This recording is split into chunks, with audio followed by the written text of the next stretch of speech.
Unbeatens collide with a 5A Division I championship, a perfect season on the line as Dutch Fork tangles with Summerville next.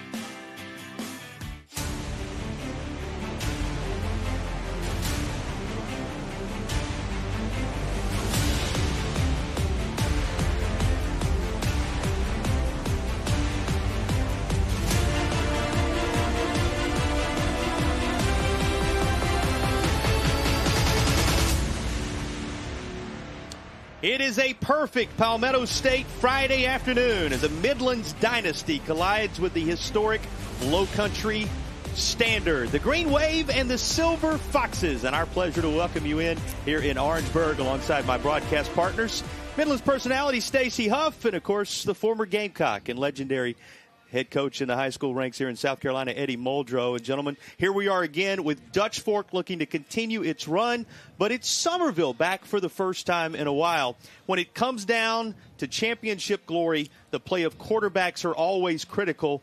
Let's dive in on these two, Coach, and walk us through what we're going to see from the head man, the field general on the Dutch Fork side. Dutch Fork certainly is deserved to be here, and their quarterback play has been excellent throughout the year. Primarily a passer, but sometimes during the playoffs you'll see the quarterback step up and be added more running plays. But he's also their punter, so it could be a secret weapon there as well. Well, that's true on both sides, and it's also true on both sides that we have outstanding playmakers at the quarterback position. Stacy, walk us what we'll see through what we'll see when Summerville has the ball.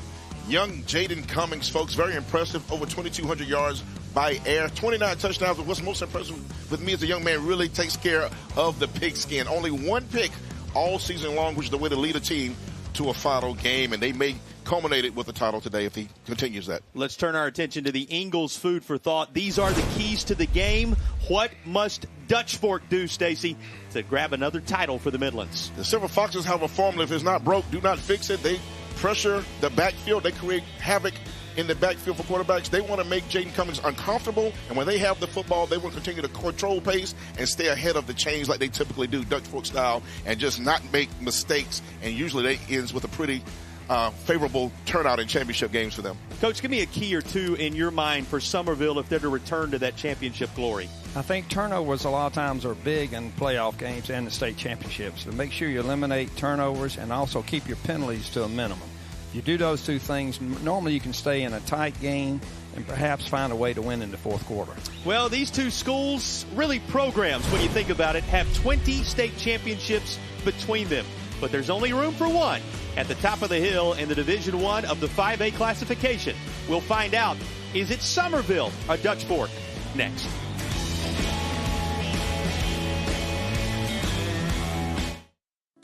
When I was growing up, I was taught, if you make a promise, you keep it. And for 45 years, that's what we've been doing at A&I Fire and Water Restoration. From Wilmington to Florence, from Myrtle Beach to Charleston. When disaster has struck, we've made promises to tens of thousands of families to turn their houses to homes again. We take pride in keeping our promises. It's what we do.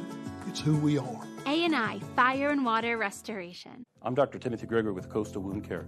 Are you living with a diabetic or chronic wound? A wound that won't heal can lead to serious problems, even amputation. At Coastal Wound Care, we provide the most up-to-date treatments, including negative pressure, compression therapies, and skin substitutes. As a physician-run private practice, we prioritize your needs, providing the time and attention you deserve. Our dedicated team is here for you. We offer next-day appointments, making your recovery as seamless as possible. Call Coastal Wound Care now and start healing. Thank you so much for putting your faith in us. We are here because of you. It really means a lot that you've trusted us over the years. And we'll be here for you. I've got to meet good, hardworking people that have become my clients, my friends. Thank you to everyone that's let us help them and their families. Thank you, Spartanburg. Thank you, Columbia. Thank you, Charlotte. Thank you, Rock Hill.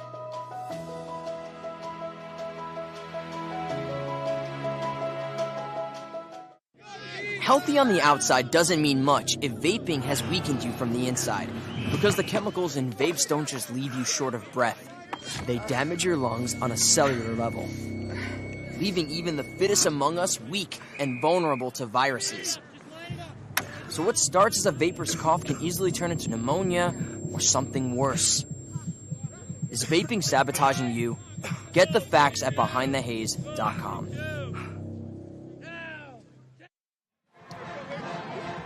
Dutch Fork and Summerville meet in the middle for the 5A championship. Summerville High School 55 miles away. Dutch Fork High School 54 miles away. They find themselves in the center and battling it out for the latest South Carolina crown. We check in with the third member of our broadcast team now for more on this matchup. Here's Jack. Gentlemen, I appreciate you guys having me. Here's the deal.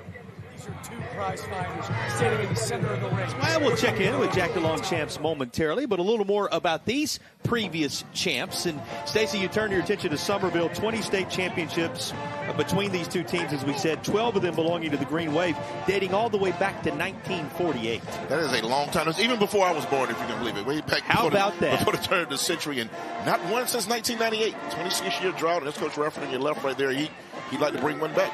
First time back since 2007 in this championship environment. And, Coach, everybody in the state now knowing what the guy wearing the mohawk on the right side of the screen has done. He's trying to make it 8 championships in 9 years and 9 titles overall. Every title for Dutch Fork since Tommy Knotts took over. Right, and he's used to being here, and there are players that expect to be here every year. So it's just like a second home game for them.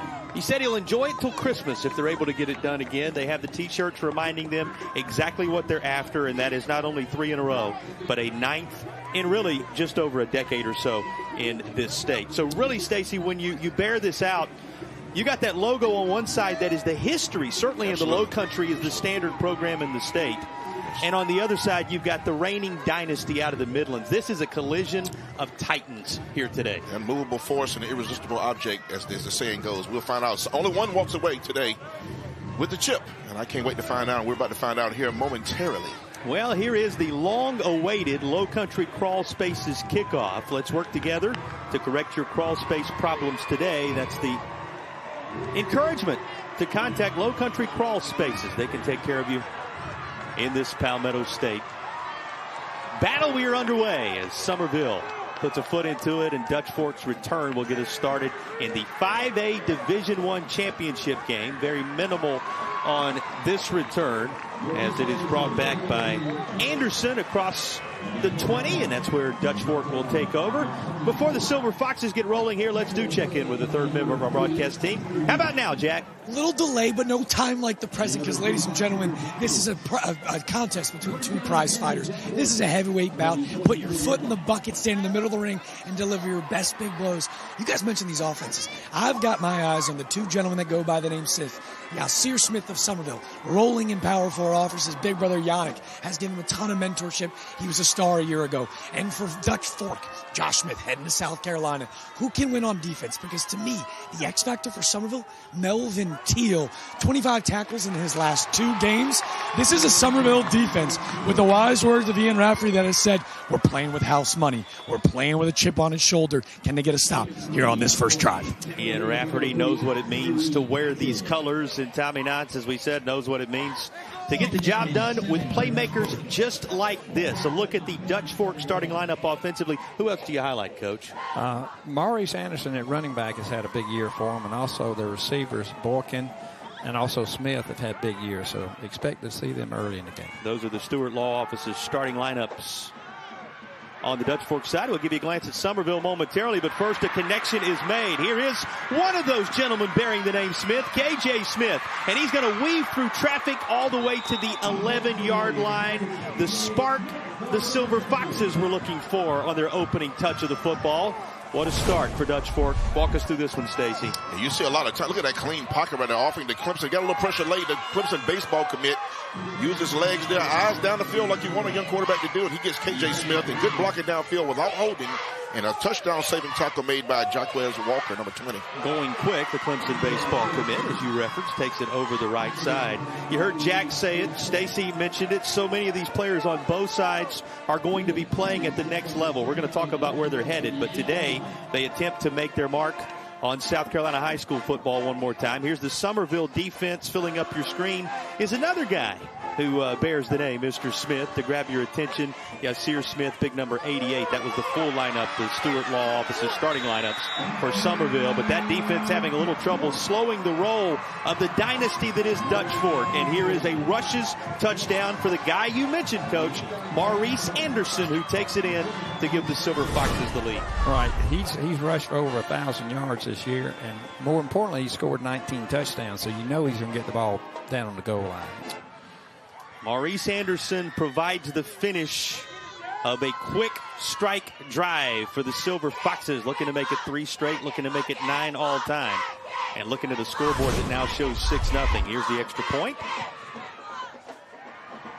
It is no good. So only 6 up on the board for Dutch Fork, but the Silver Foxes strike first in the battle of these two green-clad foes out of the Palmetto State. We'll be back, give you a lot more information. Make sure Coach has got the card on 1s and 2s the rest of the way. We'll keep you posted on everything strategy-wise and beyond as Summerville and Dutch Fork continue in a moment. There was a time when a person's word was enough. A time when a handshake meant something and integrity really mattered. For nearly 70 years, the values of Farm Bureau Insurance have been rooted in hard work, faith, and family. In that time, we've seen the world change in many ways. What hasn't wavered is Farm Bureau Insurance's commitment to protect our customers' way of life and serve the communities in which they live when they need us most. You deserve more. You deserve a promise.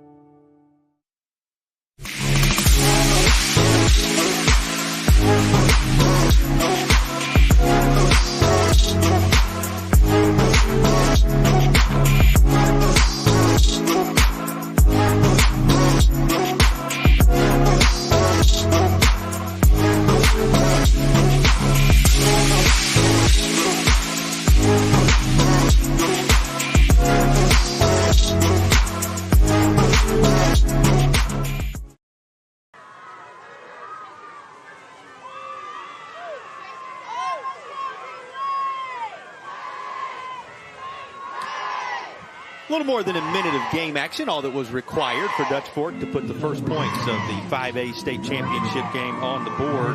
Maurice Anderson carrying home a touchdown. You know, that miss of the extra point for Justin Welch, just the second time that he has missed one of those, Coach. The usually surefire kicker for Dutch Fork, seeing to it that it sits at 6 points as he couldn't punch that through. You saw a quick glance at the scoring summary, the Palmetto Pride scoring summary. As you get a look at Tom Knotts, boy, hard to put into words what he's done in South Carolina. A guy who watched a 4-play, 76-yard drive right there, Coach, to put his team on the board. That is your Palmetto Pride scoring summary. And certainly that's the way you want to start the game, to give your offense confidence you can move the ball. It's going to go into the end zone, and the first touch for Summerville is coming. We introduced you to the Summerville quarterback as a part of our opening sequence, but Jaden Cummings, pretty special, and he has the combo of Williams alongside Stacy. They make quite a 1-2 punch. Yeah, they do. They've been good all year long, and Cummings, young man, is a Dartmouth commit, so he's a brainiac. He's a film study guy and does a lot of RPOs. So they, decide whether he's going to give it or keep it or throw it.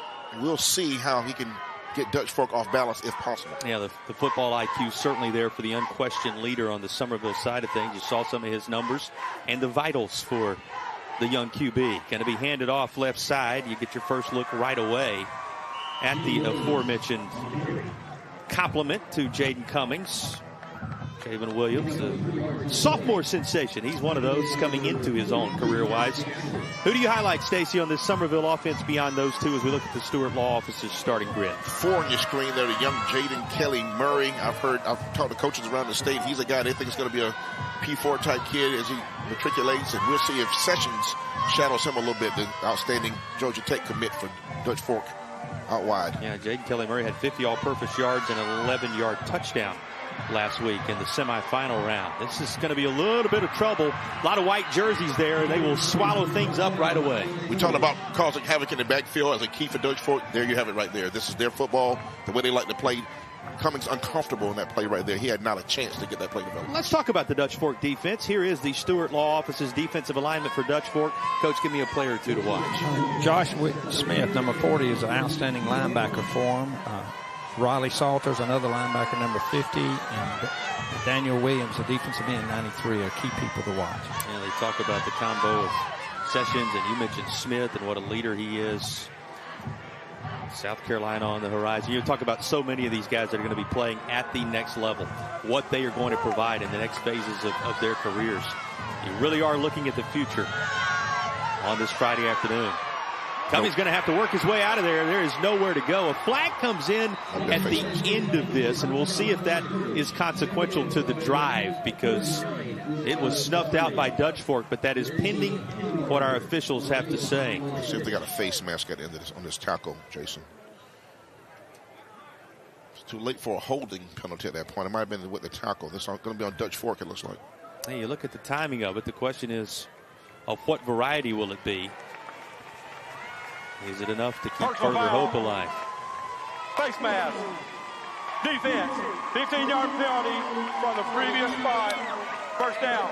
The answer is just enough. That face mask you called, Stacy, enough to walk off 15 and keep hope for impact on this first drive alive. And no question about it. You see the hand in the mask right there, Coach.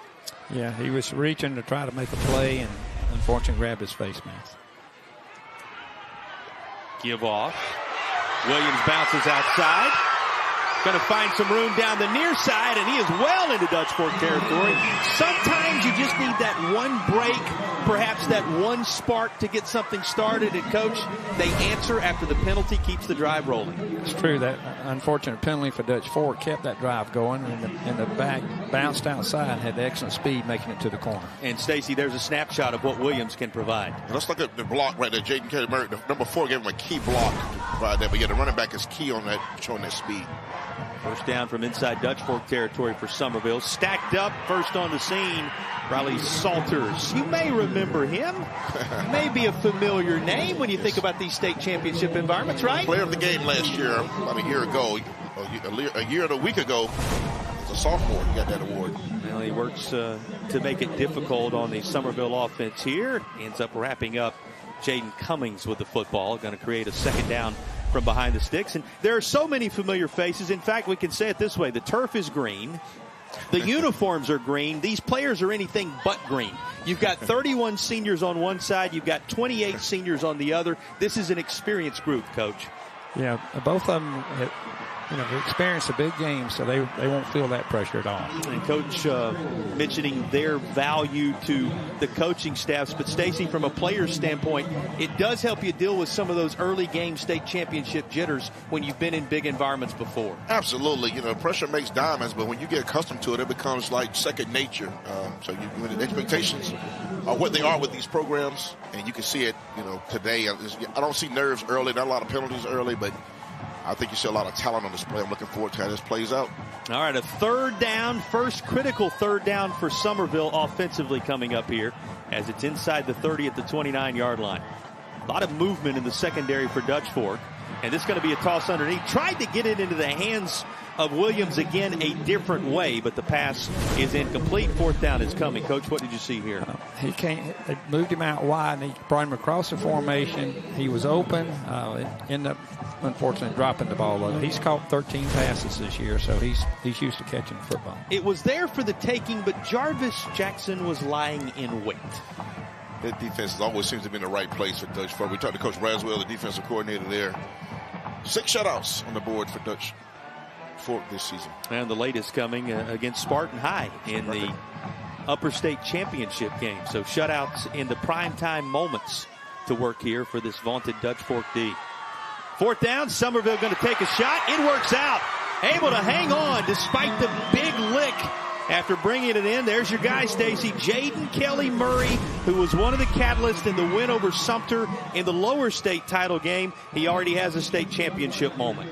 Big catch for the sophomore. A lot of big hopes for this kid, and big hit delivered by Smith that time, but did not draw that ball loose. Moves the chains. The Doctor's Implants red zone now finds Summerville working through it. They'll keep it on the ground, the first play of this new sequence. And just about to the line of scrimmage is all. One of the reasons, Josh Smith, who is right there. How about Josh Smith? Josh Smith, young man who's had a great career here, 3-year guy as one of the key defensive players.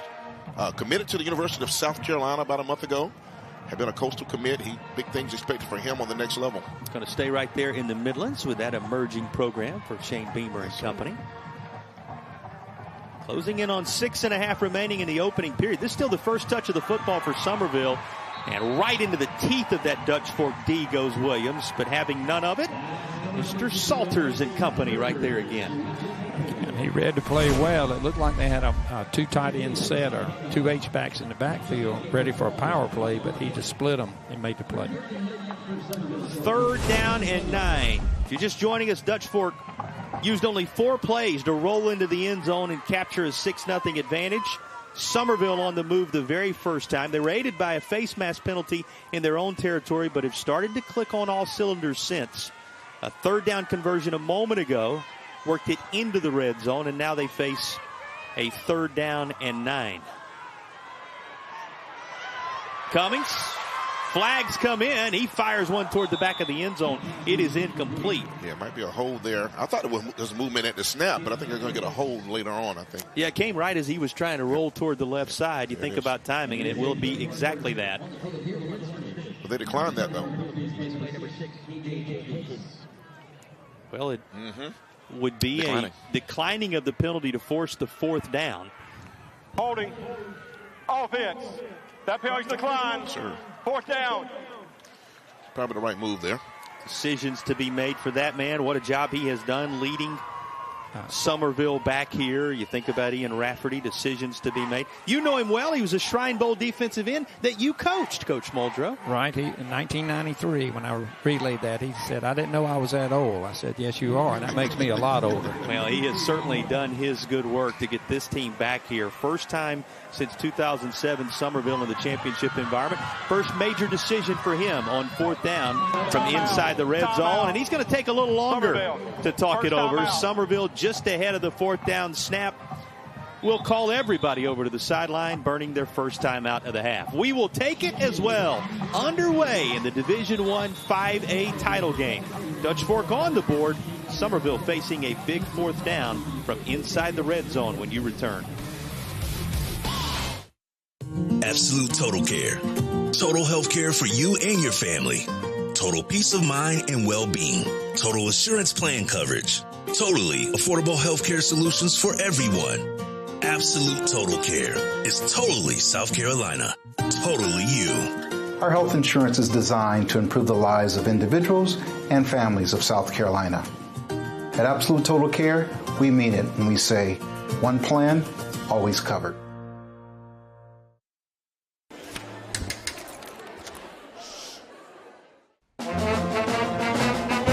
Hey, conductor, how about something new? You played this last year.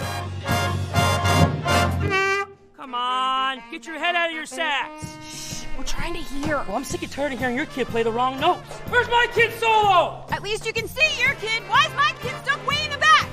The conductor only plays his favorites. My kid heard that solo! You see my kid? Yeah! Come on! Well, the first drive resulted in a touchdown for Dutch Fork. We're still waiting on the verdict. Summerville's first drive facing a 4th down from inside the red zone at the 14-yard line. Whatever happens here, probably going to be a part of the highlight package. You will see as a part of the Coastal Wound Care halftime report. You'll meet individuals from the South Carolina High School League. Hear a lot more about these two outstanding schools from the Lowcountry and the Midlands. You'll also see stats and highlights, all a part of the Coastal Wound Care halftime report. You always wonder out of these timeouts, and you know he's waiting to see what's going to happen. Is it going to now be the kicking unit, or will Summerville in fact go for it? Along of, you said mid-30s this year, Coach, for Bennett Kelly, so you're certainly in his range, but it appears as if Summerville is going to send the offense, as you predicted, back out onto the field for this 4th down, try and answer that initial score from Dutch Fork. And I think sometimes your thought is if we don't make it, we'll have them backed up. And the kicker, I watched his reaction when they were told the offense was going out. He was, of course, disappointed. Serio and company working their way into position defensively. Here's a 4th down and 9 for Summerville. Well, after all that anticipation, we'll wait a little bit longer. Penalty flag down. Remember, a couple of key flags on this drive already. It's going to be delay that will back Summerville up. Now let's see if that changes the equation for Coach Rafferty and company. Pleading his case a bit, but this is going to take it back to the 18-yard line. So a penalty that benefited Summerville toward the start of this drive, and a couple of penalties that have cost the Green Wave. It's going to make it 4th down and 15. This feels like a big moment right here early. It is. Determining moment of the Green Wave's opening drive. Kelly Murray in motion. Man-to-man coverage. Going to roll that way. Here's a toss to the end zone. And who else but Jaden Kelly Murray reels it in for the TD. A 4th down conversion in which they called number 4. And now Summerville with a chance to take the early lead pending the extra point after the Rush's touchdown. Well, as has been a familiar refrain on this drive, there's a flag we'll have to sort out. But if this stands, Stacy, quite a toss and already a nominee for our Mark Brown Law Firm play of the game. They sent Jaden Kelly Murray in motion, and he was in the right spot for the toss. They wanted to make sure they had the man-to-man coverage. That's what the motion was for. They got what they wanted, and just a great throw by mature senior quarterback. And I think the flag came down after the play. It was post-play. Well, more than likely a celebration penalty in the end zone. He's asking Coach Knotts about now on the kickoff, I believe. Touchdown's good, and we'll see if they take it. More than likely take it on the kickoff. That's what he read his lips there. Yeah, we're doing a little lip reading here, but unsportsmanlike. Going to be assessed on the kickoff. That makes this a traditional extra point for Bennett Kelly, and it is for the lead. Summerville with an answer to Dutch Fork's 4-play opening drive. This one a little more extended in the time that was required, and certainly a little more methodical in the drive that was put together. But it ends in 7. A 4th down conversion from 16 to 4. And a moment to remember from the early stages. Tuck that away in the back of your mind, Coach. That is a 4th down roll of the dice that paid tremendous dividends. Like I said earlier, sometimes if you don't make it, the other team will be backed up, even though they had a delay of game that made it a little bit further. But it gave them a little bit more room to work the field. Sometimes when you get too close on a passing play, that back of the end zone helps you on defense. A tale of 2 drives. The Palmetto Pride glance at this scoring summary reveals 11 plays, 80 yards after just a 4-play drive for Dutch Fork. These teams showing you, Stacy, how differently they can get the job done. Both very, very effective. That's how you get undefeated seasons. That's how you get this deep run. And I love to see the adjustments in game.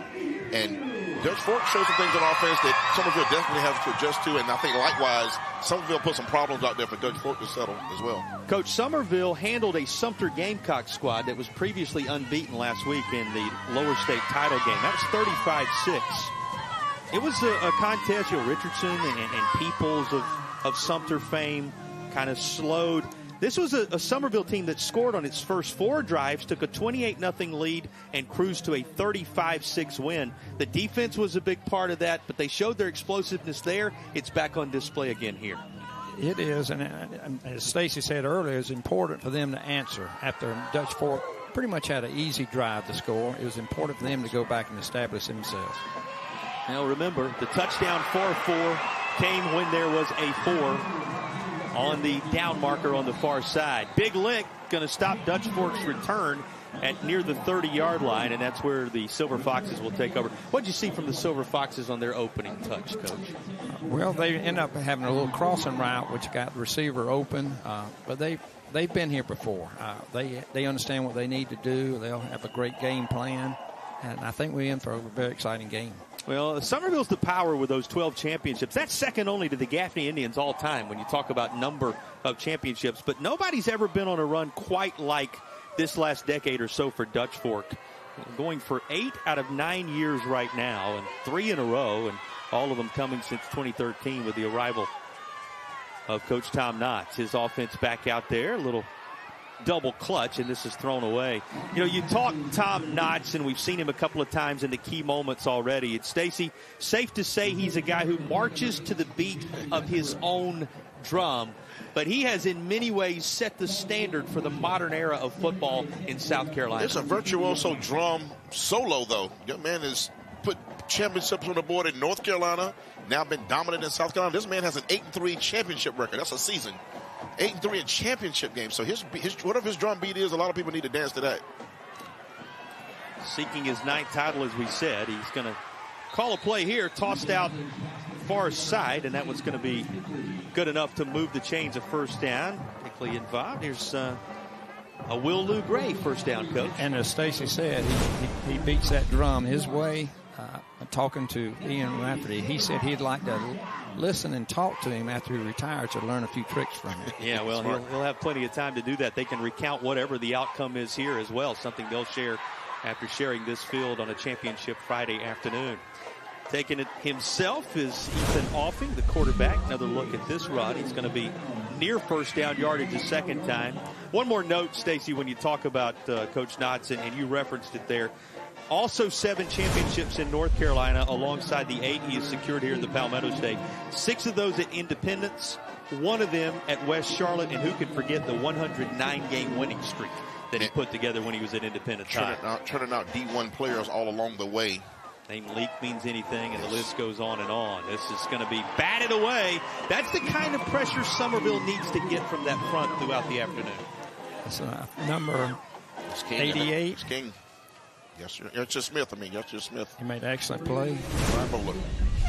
Well, and a newly adorned Shrine Bowler. Absolutely. The word just coming out this week, Stacy, that he's going to make his way into that premier game for seniors in the Carolinas, and you could see why. Able to get the hands up there, and the senior D lineman swats it away. Forces a 3rd down for Dutch Fork.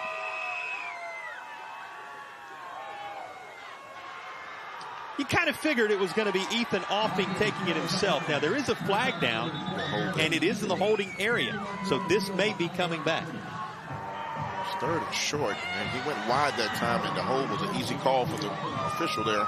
So now there's a chance for this Summerville defense. A Summerville defense that had just a single score allowed last week. They blocked the PAT that time around. Here's the official call. Offense. 10-yard penalty from the previous spot. Repeat the down. And it was a week, Stacy, that was marked by sacks and tackles for loss against Sumter. Obviously, they have their hands full with this Dutch Fork team now, but this holding penalty, which you can see right there at the top of your screen, no question about it. He's going to back it up into a 3rd down scenario with a chance for Summerville to try and get off the field here. That backs Dutch Fork into their own territory at the 45. Actually, 46 is where they're going to sit this down. 3rd and 10, and timeout Summerville is going to be taken by Summerville. Well, a big 4th down, and Summerville burned a timeout. A huge 3rd down now for their defense, and Summerville talking it over again. I always like to ask you, Coach, take us inside the Summerville huddle right here. Well, they were making a personnel adjustment. Maybe they saw something as what Dutch Fork was trying to do with alignment, and so they were trying to switch people on and off the field. They wanted to get a timeout and not to have too many people out there. Stacy, give us a sense of this Summerville defense as we watch them across the course of the season. Tell us a little bit about what we've seen from Summerville. Well, they're opportunistic. They've played some nail biters. They've had some games. I think Ashley Ridge might be the game I'm thinking about. They went down to the wire. They needed a stop to win the game. They were dominant against Sumter. A lot of people didn't see it necessarily playing out that way. And Coach Rafferty was pleasantly surprised by his team, the grit they showed and how physical they were with the physical Sumter team. So they're opportunistic. They run to the ball. And Yasher Smith, the Shrine Bowler, he anchors them. He's a guy with offers from Boise State and schools like that. And I think, you know, they live on the trenches, and I think that's where you got to respect them. They have Dutch Fork now behind the sticks, but Dutch Fork doesn't like to play. And again, the penalty, the holding penalty, making a difference. Will it have a major effect on this drive and potentially snuffing it out here? It's going to take this defense standing tall on 3rd down. They need the 44-yard line, actually just across it on the Summerville side of the field, to move the chains. And the toss left side, in and out of the hands of his intended target, Jaden Westbrook. And Summerville will force a 4th from behind the sticks. Boy, huge play defensively for Summerville. True, and Dutch Fork's not used to punting. If my records are right, they've only punted 16 times a whole year. But what can you tell us about the punters we're going to see today? They also are moonlighting from what other position? They're also quarterbacks, and both of these teams have practiced a lot of fakes, so sometimes during the game we may see a fake punt. Keep an eye on that. You've got the field generals back there if anything's given by the opposing return group. Just working out of the way, and this is going to be eventually covered up and blown dead by Elgin Sessions inside the 20. That's where Summerville will take over. Well, a defensive stop for Summerville, one of the early storylines of this game, Coach. Yes, and as Stacy said, the penalty backed up Dutch Fork a little bit and forced them to try to maybe make a deeper throw instead of perhaps running the ball. It's a good start for Summerville to be able to stop them instead of going down maybe another touchdown. The penalty was huge right there. Dirty kick. Holding. Return team. Half the distance. First down. Speaking of penalties, they seem to be coming in rapid fashion of late. Here's another. That's Coach Radford on your screen, almost like an epidemic. Both coaches wanted to play a clean game. We talked about mistake-free football, not hurting yourselves. And Coach Radford even said you got to beat Dutch Fork. They don't beat themselves. But that penalty on that last drive hurt Dutch Fork. And now Summerville answers with a penalty of their own. Now they're in the shot of their own goalpost. And it's going to put it back on the 6-yard line. And that's danger spot when you think about the impact of this Dutch Fork defense and the turnovers that have become the mark of their tremendous season defensively. Trying to let Williams simply run it out of there. Coach, somewhat lost in the fray of the early impact on both sides. This is a first unit for Dutch Fork. Coach Knox told you hasn't given up many touchdowns this year. No, their first group has only given up 5 touchdowns. So when somebody scores on them, it's kind of a shock to them, especially even in the first quarter. Summerville's sustained drive a moment ago, just methodically working it down the field, will need to be replicated again with 4 and change to go. They're working from deep inside their own territory.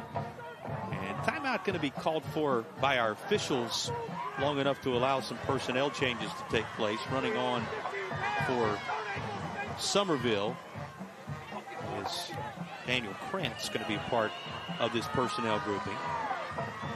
Now ready to go on 2nd down and 5. Williams again, as you might expect. Williams had a couple of touchdown runs last week, Stacy. He had one of 48 yards and one of 3 yards. So he can get you quick in short distance situations. And as we saw a little bit earlier in the game, he can also reel off some major gains. Not only that, right, we mentioned they tried to throw it to him. He can also catch it. It makes him very dangerous with that RPO offense and the way they try to attack on the edges. So right now, this is going to be a battle of attrition right there, trying to get this 4th down. And another major S you think about with him. Not only the Summerville on the side of his helmet, but he's what classification? Yeah, sophomore. One of those super sensational sophomores for Summerville. Future's bright. Got to give his direction again. This time they were keying on him, and the 3rd down play is snuffed out by that Dutch Fork defensive front. Daniel Williams was there. He was not alone. Walker was there. A number of those Dutch Fork players, including Josh Smith, who's going to be there almost every time. He is, and we talked to the defensive coordinator, Daniel. Your man Daniel, number 97, as a kid, we talked about was going to be, Daniel Williams was going to be a kid that might show up big. And 91 was also, let's call that Michael Steve, whose name we haven't called. He came up big on that play as well, Jason. Yeah, how enjoyable was that time with Coach Knott's defensive coordinator, Scotty Braswell? And you said there's a personal connection there as well, Coach. Yes, Scotty's dad is on the staff as well. And they both, Coach Knott's and his dad, coached in North Carolina against each other. So they have the connections in the bordering state, having now come across the line to make their mark in the Palmetto State. And the addition of, and you can see it in talking to him, Scotty Braswell, making a big difference on this staff. He is a talented X and O's guy, but also has the personality that resonates with these defenders. Certainly, and maybe looks younger than some of the other assistant coaches sometimes, and maybe can relate sometimes, and they think he has a bright future being a head coach. If you throw a helmet on him in a jersey, he might be able to get away with it. But he could probably still play. He is certainly locked in when it comes to what he's able to do. His defense forces a turnover, gives it back to the Dutch Fork offense. 6 shutouts, like I mentioned earlier, but that's a Dutch Fork record. Yes. They really wanted to get that against Spartanburg last week. Able to get the job done. And when you come up with a shutout in a semifinal game, an upper state championship game, you've done something. Nice job in the open field, though, to stay home and snuff this out. That was White who was able to get the job done there. Ryan White makes the tackle in open space. There was some kind of communication breakdown there because it sent motion, and the motion guy thought he was going to get a little toss or inside handoff, and he never got to the ball. White, one of the 28 seniors on the Summerville side of things. We mentioned it. These teams may be green where you look at them, but they are not that when it comes to their experience level. 2 experienced squads, and some of that on display from the defensive line. Big time pursuit, and nobody is going to stop DeMarcus King from working his way into the backfield. Look at this penetration right here. He just absolutely defeated. It was a screen set up now, but it was supposed to come from the middle. He came from the outside. He wasn't expecting. It was a middle screen. Boone, the young man, 91, the tight end, Boone Miller was intended receiver, but he didn't have time to get set. For all the talk about upperclassmen, he's a freshman, still with room to grow, as hard as it may be to imagine. Fills up your screen there and ends up planting Ethan Offing on that South Carolina State logo to force a third down with some distance. You know, you don't often see Dutch Fork in third downs with distance. This is the second consecutive drive. This time around, it's a 3rd and 7, and the Silver Foxes are going to be forced to call a timeout and talk it over. Well, the Summerville crowd, having made that hour drive from down in the low country, pleased with what they're seeing so far. Their team up 7-6 and trying to get off the field once more with 1:46 to play. What are your impressions of what we have seen so far this weekend in the state championship environment, Coach, as you think about Clinton winning a championship yesterday, Abbeville, you know, they raised the bar for Summerville. Abbeville and Summerville both came in with 12 championships all time, tied for 2nd in the state. Abbeville got the job done for number 13, and they've laid the challenge out there for the Green Wave. Right, and it should be an interesting finish. You know, I know we're early in the game now, but both teams, we've had a few penalties, probably a few more penalties called than I would think early in the game, but maybe the officials are trying to keep that tight. I think we're in for a good finish also as well. And a great weekend all the way around. His team has become a staple here across the course of championship weekend. No matter when it is, it can be the first weekend of December. We can move a little deeper into December. Dutch Fork's still going to find their way here, and Summerville has done it as much as anybody over the years in South Carolina. Stacey, we saw the other list of games. You got the Westside South Florence game tonight. BHP going to be big. I got that one tomorrow in that contest, and then you think about the nightcap, Northwestern and Irmo drawing attention as well. It's going to be a great weekend of football. Of course, Oceanside trying to repeat in that game against BHP. Those are all the teams that remain to be a part of things here in the weekend of champions. Now extended to Thursday, Friday, Saturday. The 3rd down play for Knott, and here's a 4th down now. And going for it. Dutch Fork, as you would expect in this portion of the field, going to leave the offense out there. Boy, talk about huge 4th downs. Summerville has scored a touchdown on a 4th down, and Dutch Fork now dealing with one. They had Anderson on the wheel route just then. Let's see if they go that again. Anderson catches the ball well out of the backfield. He looked him off and threw it to the receiver. 30 final, timeout. Well, Summerville used a timeout before they scored the touchdown on the 4th down play offensively. They're going to burn their final timeout of the half ahead of Dutch Fork's 4th down play. What's the conversation like for the Green Wave on this timeout, Coach? The Green Wave on defense is going to say they've got a lot of options to try to cover. When it's 4th and 7, you know, you can't just say, well, we expect a 6-yard route or 12-yard route or anything. They have to cover the whole defensive scheme here. I would expect, like Stacey said, Anderson was open on the last play. He's caught 38 passes this year. I wouldn't be surprised to see him slip out of the backfield and they try to find him in a one-on-one situation. I had them against Irmo in the last regular season game in a much anticipated battle that was at Dutch Fork. That's been an ace in the hole. Anderson out of the backfield has been an escape guard. And when the few times they got in 3rd down and any kind of distance, Anderson, one way or another, seemed to be the joker in the deck for Dutch Fork. Well, 4th down, he obviously in that personnel grouping that will break the huddle. And Summerville up a point with 1:41 to play in the opening stanza. And Dutch Fork set to face a 4th down and 7. Now, going to be Smith this time.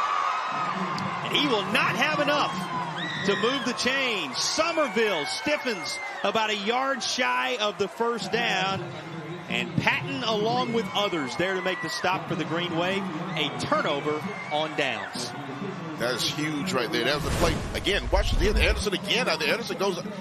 They opt for Smith. Smith usually makes this play because he's fast enough, but Summerville flying to the ball, physical, and helmets to the football. That's great defense. We have seen the Dutch Fork punter. That's an unusual scenario. We have seen a turnover on downs, and Summerville in much better field position here, as instead of starting in the shadow of their own goal line, as was the case a moment ago, they will have it 1st and 10 from the 30. 94 seconds remaining in the opening period, and a lick absolutely delivered on the quarterback Cummings, and we'll see if he's able to pop up, and this is the last thing you want to see. Salt just flew in. The guy from the championship environment a year ago off this Dutch Fork defense.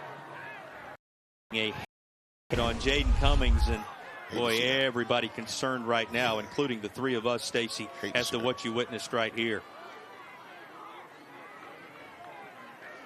It's where his right leg was planted when at the point of impact. Watch where his right foot, the angle of his right foot is. We see it again at the point of impact. His right foot was in an awkward spot with the knee under the weight of that hit. You saw it right away, Coach. He immediately grabbed that knee, and now the training staff for Summerville on.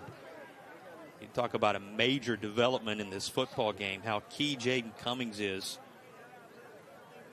to the Summerville attack. Everybody having made the trip up from Low Country Titletown looking on with concern at this moment. This looks bad, man. I hate to see this.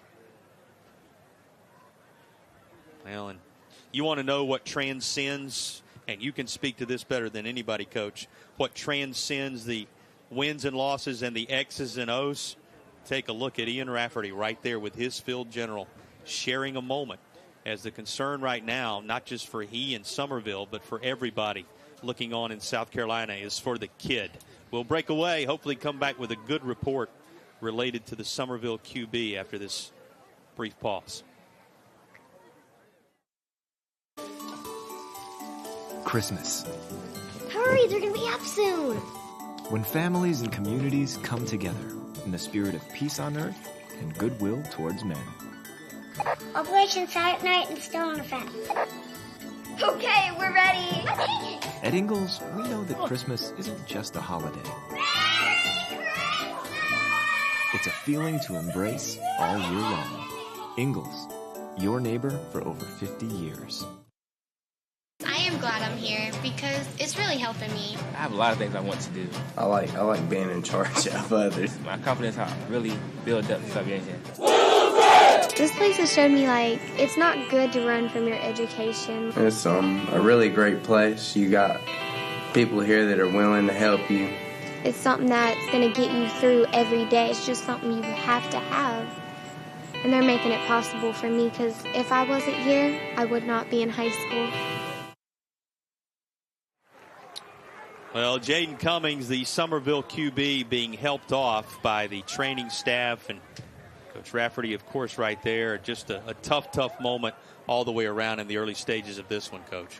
Yeah, normally the quarterback is one of your major leaders of your team, particularly your offense, and all those other players are seeing him come off like that. They have to rally behind the second quarterback and say we're playing for our leader. We're playing for him now. Yeah, it becomes all about 16 and what this group can do for him. As they come together, let's explore a little more what this means on the depth chart for Summerville. Jack? Jury standpoint, guys, it looks like, as you can see from the shot upstairs, unable to put any weight on that right leg is Jaden Cummings. But the first over to go and greet him, the president, they call him in Flourtown, Keyshawn Washington, a captain heading to Wingate, a tight end next year. He went over and went to backup quarterback Cooper Kafina. He is the son of a coach. He's the junior quarterback. He has sat. He has waited. He has watched. He is ready. He will be the young man that will be taking over the quarterback duties the rest of the game as the Green Wave look on. But again, the leadership of a guy like Keyshawn Washington, who unable to play in this game. A guy like Yasir Smith going and grabbing Kafina and going, one man down, next man up. We'll keep you updated on injury updates with Cummings as the game progresses. Thanks, Jack. Well, with things going so well after the early lead and the turnover on downs for Summerville, they now lose their field leader, and they go to, as you said, Kafina, who will now carry a great deal of the load here. And it's going to be a third down coming up here, Stacey. They went to Wildcat. They did. The backup's not in, so they actually went to Wildcat. We'll see if they bring him in later, but you see the running back carried the ball that play, Jaden Kelly Murray. That's the immediate answer, so we'll see what they do after this drive. It'll be interesting to see how long they go with Kelly Murray when you think about the report that was just given to you sideline there from Jack in terms of who has been the guy in that second on the depth chart scenario. Kafina's in a wide receiver.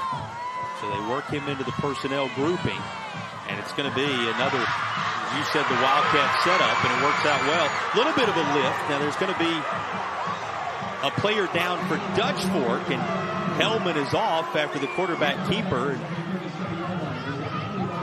Hold and possibly a late hit, both. A hold on the 30-yard line. Yeah, and a greater concern right now than all of that, the player down is 27 for Dutch Fork, it would seem. Derek Smith. Yep. Let's take a look at what happened to Derek Smith. See him come flying in there. Boy, you saw those bodies collide, Coach. Yeah, the lead back got him, made a clean block on him up high. They rallying around to dap him up, but they get a little crunk, a little fired up over there, so the intensity has ratcheted up after that collision. Well, it becomes a moment where things can often bubble over when you think about what just happened in terms of the health of a young man so critical to this offense. Right, when you lose your quarterback and then Dutch Fork loses perhaps a player right here, you probably, it's getting a little feisty out there, so you got to be careful when somebody doesn't make a foolish penalty. This is where those coaches earn their keep in just trying to calm everybody down a little bit for a moment.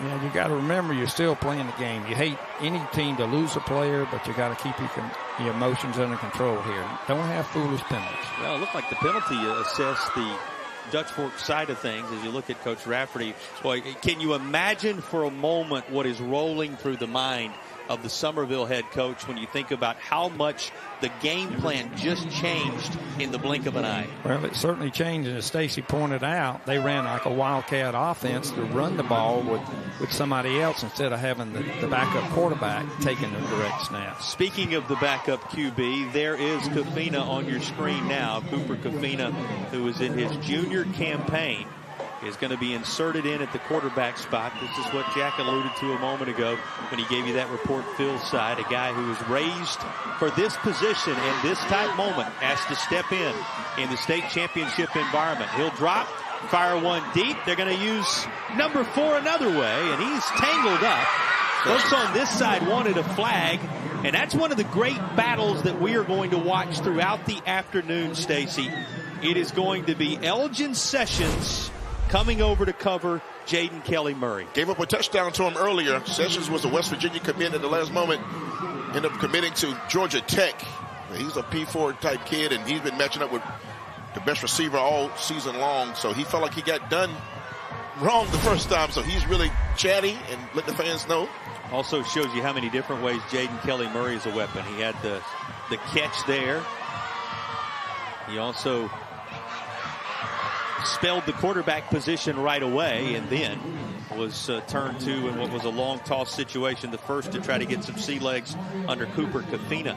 They go back to Williams. That'll help serve the purpose for a young QB, right, as he will have the last rush for what probably is the final play of our opening quarter of action. Final seconds roll off. Boy, the storylines that have emerged from this first quarter of action in the 5A Division I title game. After one, they are separated by one. It's a 7-6 Summerville lead. I'm Dr. Timothy Gregory with Coastal Wound Care. Are you living with a diabetic or chronic wound? A wound that won't heal can lead to serious problems, even amputation. At Coastal Wound Care, we provide the most up-to-date treatments, including negative pressure, compression therapies, and skin substitutes. As a physician-run private practice, we prioritize your needs, providing the time and attention you deserve. Our dedicated team is here for you.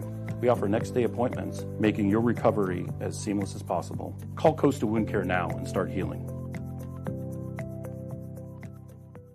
Is your child struggling in school? Do you know a child 16 to 19 years of age who has dropped out, lacks discipline, or is on a destructive path? Then give the Will Lou Gray Opportunity School a try. The military-style school provides an alternative education to young adults in need of a second chance by offering academic instruction by state-certified teachers and job-based training. Students live on campus during the 14-week program, which is virtually free. For more information, call us or visit willlougray.org.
Of health insurance, South Carolina Tobacco Quit Line support can double your chance of quitting successfully. You can get free help 24/7.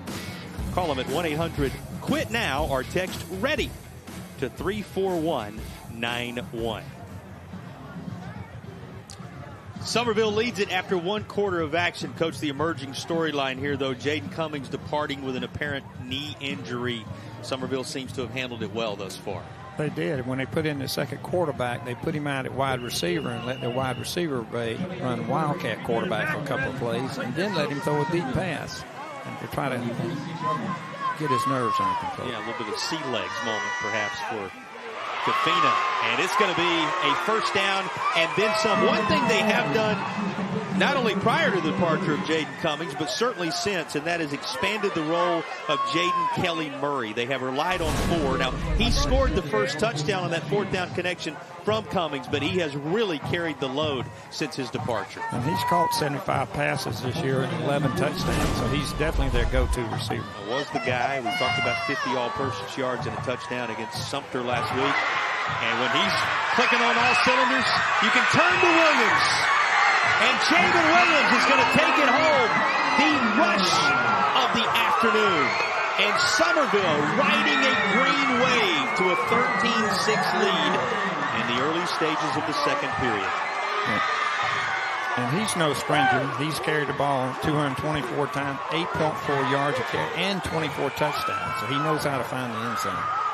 The running back stepping up. You talked about it when we saw Jaden Cummings down on the field earlier, how other players will rally 4-1-6. It'll be 16 elevated in their mind and the game they have to play in order to honor their field general. Summerville doing just that. And the opening stanza of quarter number 2. The run of the day. Javen Williams breaks loose. It is 14-6 Summerville in the 5A Division I title game. When I was growing up, I was taught, if you make a promise, you keep it. And for 45 years, that's what we've been doing at A&I Fire and Water Restoration. From Wilmington to Florence, from Myrtle Beach to Charleston. When disaster has struck, we've made promises to tens of thousands of families to turn their houses to homes again. We take pride in keeping our promises. It's what we do. It's who we are. A&I Fire and Water Restoration. Going to college for esports feels amazing. Growing up, it's something I never thought would happen. My family never thought it would happen. And then within 2.5 years, here I am. He's actually a madman whenever it comes to playing on the sticks. You know, he's going to be the first one that pursues this into an academic career. Me getting an esports scholarship could show other students that it's possible for them too, as long as they put their mind to it and put some effort into it.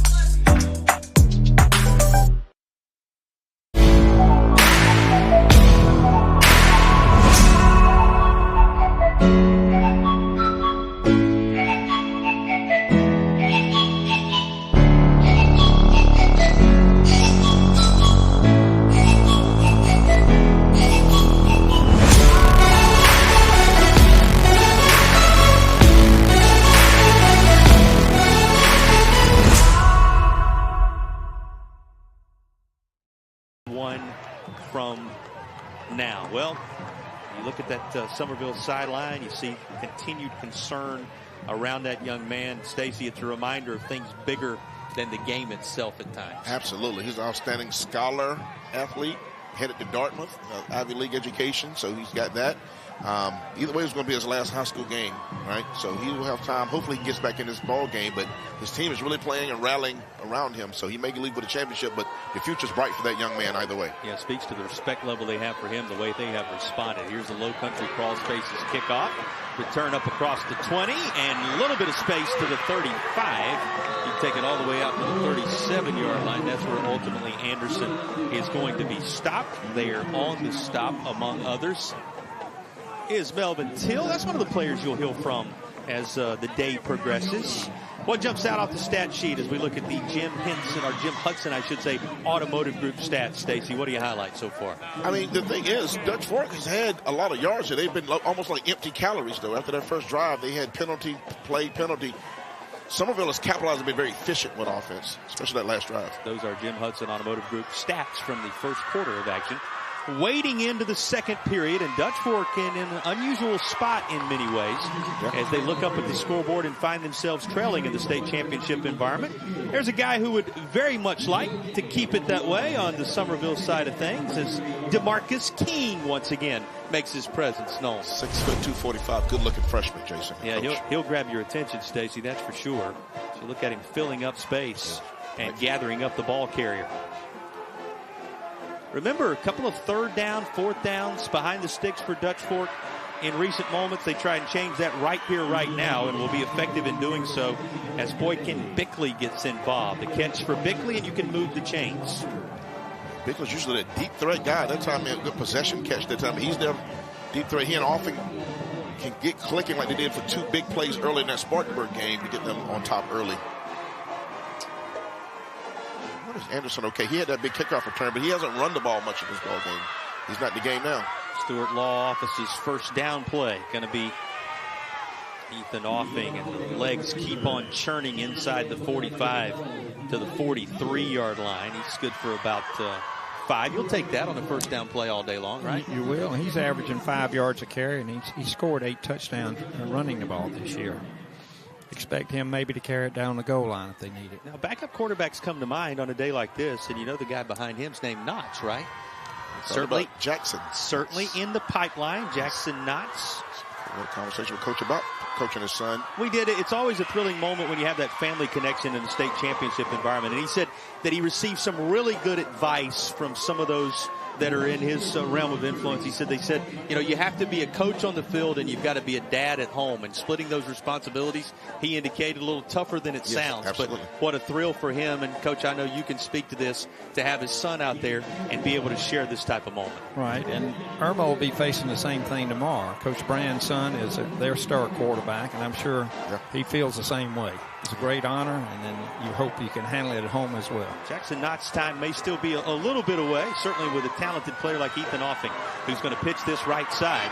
But he's certainly there, and it's certainly a moment they will share. Gets this to Maurice Anderson. What is it about Anderson, Stacy, as they get set to move the chains again on his good work for Stewart Law Office's first down? What is it about him that makes him so tough? Solid senior leader. He's 3 years in the program. His sophomore year, they were on this field right here and played, and he backed up some really good, talented players. But he's been a guy, played with a broken injury most of the year, but he's been physical and a big play guy for him his whole career. Speaking of Anderson, goes right into the teeth of that Summerville defense and is good for a couple of yards. Among others is Tyree Patton there to help make the stop. And there are the vitals on Maurice Anderson. One thing about the coach-son thing, there's a Rafferty in the pipeline in Summerville, by the way. Young son who's coming up as a tight end. Remember that name. Have the ability to share special championship moments with those that you also share a household with. It's something that you never forget. We hear coaches, despite all the accolades they may enjoy during the course of their careers, talk about the time together with family and what it's meant. It's certainly worth noting. Well, toss to KJ Smith. And Smith is going to be swallowed up, but not until after he picks up a few yards. Boy, the Summerville defense swarming to the football. What have you seen from this Summerville defense so far? You know, we said we'd be calling Melvin Till's name over and over again in this one today. There he is again. Give me your sense of what you've seen from the Summerville defense in full, Coach. Well, they were a very aggressive defense, and Till was a young man they said had been injured early in the year. Came back and made like 25 tackles the last 2 games, so he's a very physical player. Also started on the Summerville basketball team and made it to our lower state final. He has a college basketball scholarship offer on the table. And he's really coming into his own when it matters most in this championship run. Another 3rd down Dutch Fork is faced with, and splitting the seam just beyond the sticks. Boy, it looked like that may be sealed off, but the field vision of Ethan Offing making the difference for a Stewart Law Office's 1st down. And you're seeing the quarterbacks carrying it more and more. Of course, we won't see that from Summerville now, but Dutch Fork's running their quarterback. Well, in some ways, needing to do that in order to move the chains. 8 and change left as they are in that Doctor's Implants red zone. Back to Bickley. He's able to elude the first tackler and find his way into the end zone for pay dirt. First touchdown of the state championship game for Boykin Bickley, and Dutch Fork has closed up the gap. Get that card out, Coach. Where we going? If we're going for 2 here, Coach, bring out the easy call on this one. Got to go for 2 here, right? I would say so. A lot of people say don't do it in the first half, but I say you don't know how many possessions you'll get in the game. You better do it when you got a chance. That's a second Well, timeout. this one kind of, when you look at 14-12, becomes one of those easier ones. When it gets a little deeper into the contest and the numbers stack up and the math becomes challenging, certainly for a gentleman like the one talking. Eddie Muldrow, if you haven't been with us on the broadcast over the years, pulls out a card he used to carry around during his coaching days that tells you in which scenario you should kick the extra point, in which scenario you should go for 2. So you will hear Stacy, you will hear us regularly say, Coach, what does the card say? In this instance, it's about tying up the football game. Tying up the football game. You don't know if you'll get many more possessions. Of course, the way it looks now, both will, but you'd never know in the course of a game. Now, my understanding is you're asked to produce that card in a number of environments when you go around the state these days. Occasionally, it's asked to be popped up. Somebody hears something on the TV production and asked me to show it anyway. Yeah, well, there you go. Stacy, you got a thought on this one? Here's another reason you go for 2. How about the kicker just looked shaky on the first one? That's another reason to go. I mean, right now you say, you know what? We'll chase that point right now early and settle it down, and maybe the next time you kick one, it won't be a pressure. You know, they're going to chase that point, but he looked shaky on a makeable, and it's the first time, as you mentioned, in a while, so it's out of the norm. Yeah, interestingly enough, and only his 2nd miss for Justin Welch, so you think about how effective he has been. But knowing it's 14-12, and you're right there with the tie game for the taking, Dutch Fork sends Ethan Offing and the offense back out there. Motion and a little pick play. Westbrook, the player in motion. Got to go his direction. He's got it. The 2-point conversion, waiting on a final indication, is good. There it is. The official had to get back in place. He was rushed out of there. Just as Coach drew it up and called for it, the 2-point conversion is good. And Dutch Fork on a drive ending with the Bickley score and the 2-point play to knock things up at 14 with 8 to play in the half. Coming home from work, and while I was at a complete stop, a truck rear-ended me. With that became a lot of pain in my neck, my shoulders. My husband thought that maybe we can just handle this on our own, not knowing a year later I would actually need the surgery on my neck. But when I came to Stewart, and he was like, I'll take care of everything. It didn't feel like you were actually going through a lawsuit. I don't know how to describe it. It's just like, it's a feeling that, you know, you don't have to worry about anything. That's why I would recommend someone to them. What rhymes with great? Participate. Where does greatness start? Here, in the classroom. On the stage. In the pool. On the field. Where will your greatness take you? To better grades. To more friends. Yeah! Be great. Participate!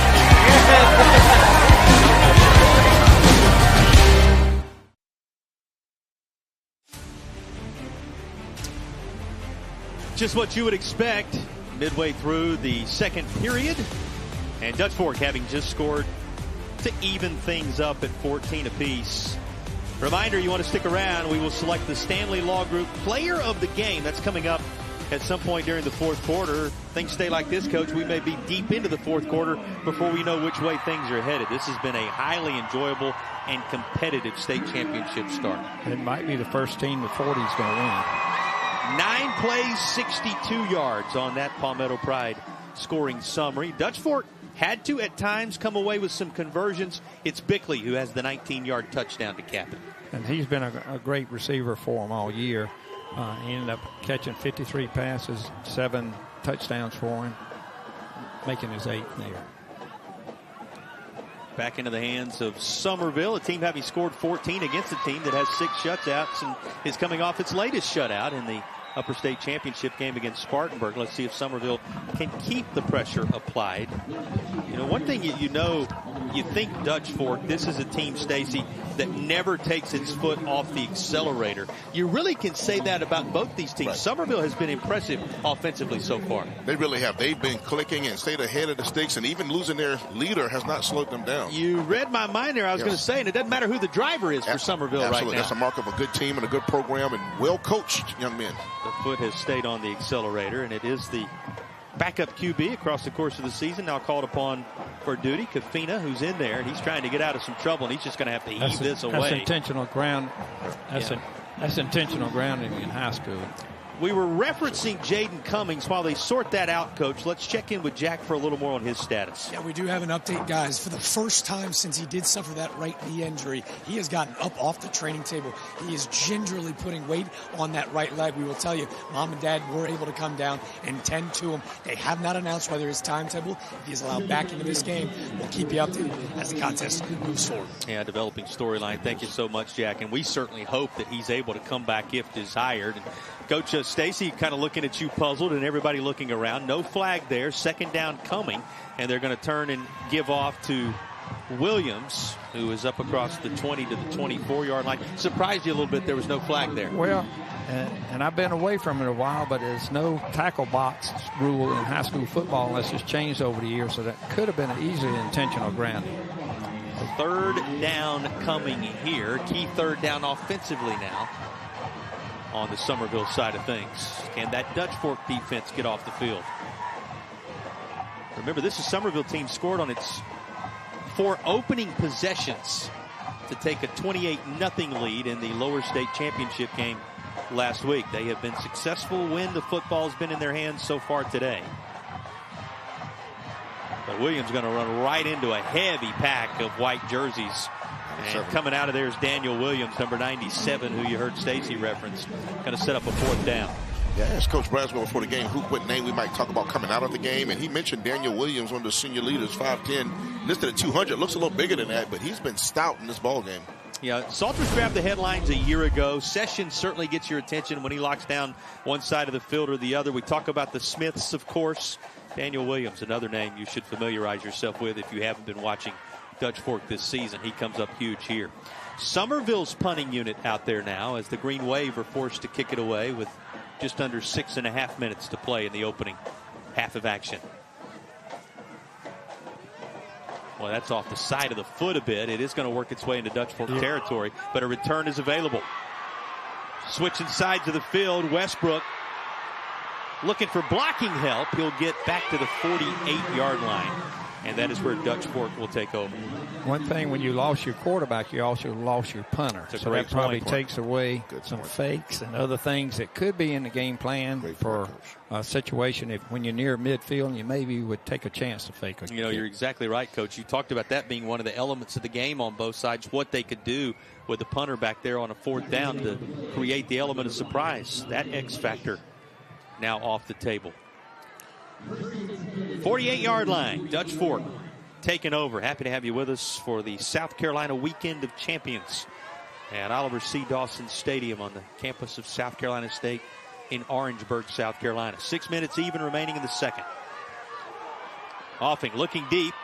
And a struggle for it. It did not look like Bickley was going to be able to get into any position to try and catch that ball. And somehow, Stacy, he ended up underneath it. He did. And they're chatting after the play, but he was entangled. He got free just at the last moment. Watch at the very last moment. The ball might have hit him around the head area. He got his arms. He got his arms on it. Yeah, face mask.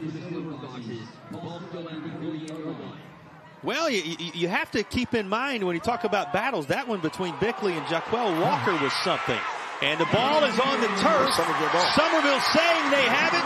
The official indication, they do. A takeaway for the Green Wave with 5:49 to play in the half, and they celebrate on the Summerville side. Well, you said coming into the game, turnovers are critical in a championship environment.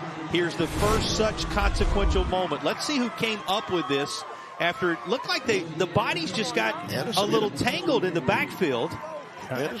Anderson was coming across to try to help an edge rusher, and he bumped into the quarterback. And you see Presley. Eli Presley is the player who ends up covering the football. Like a hound dog.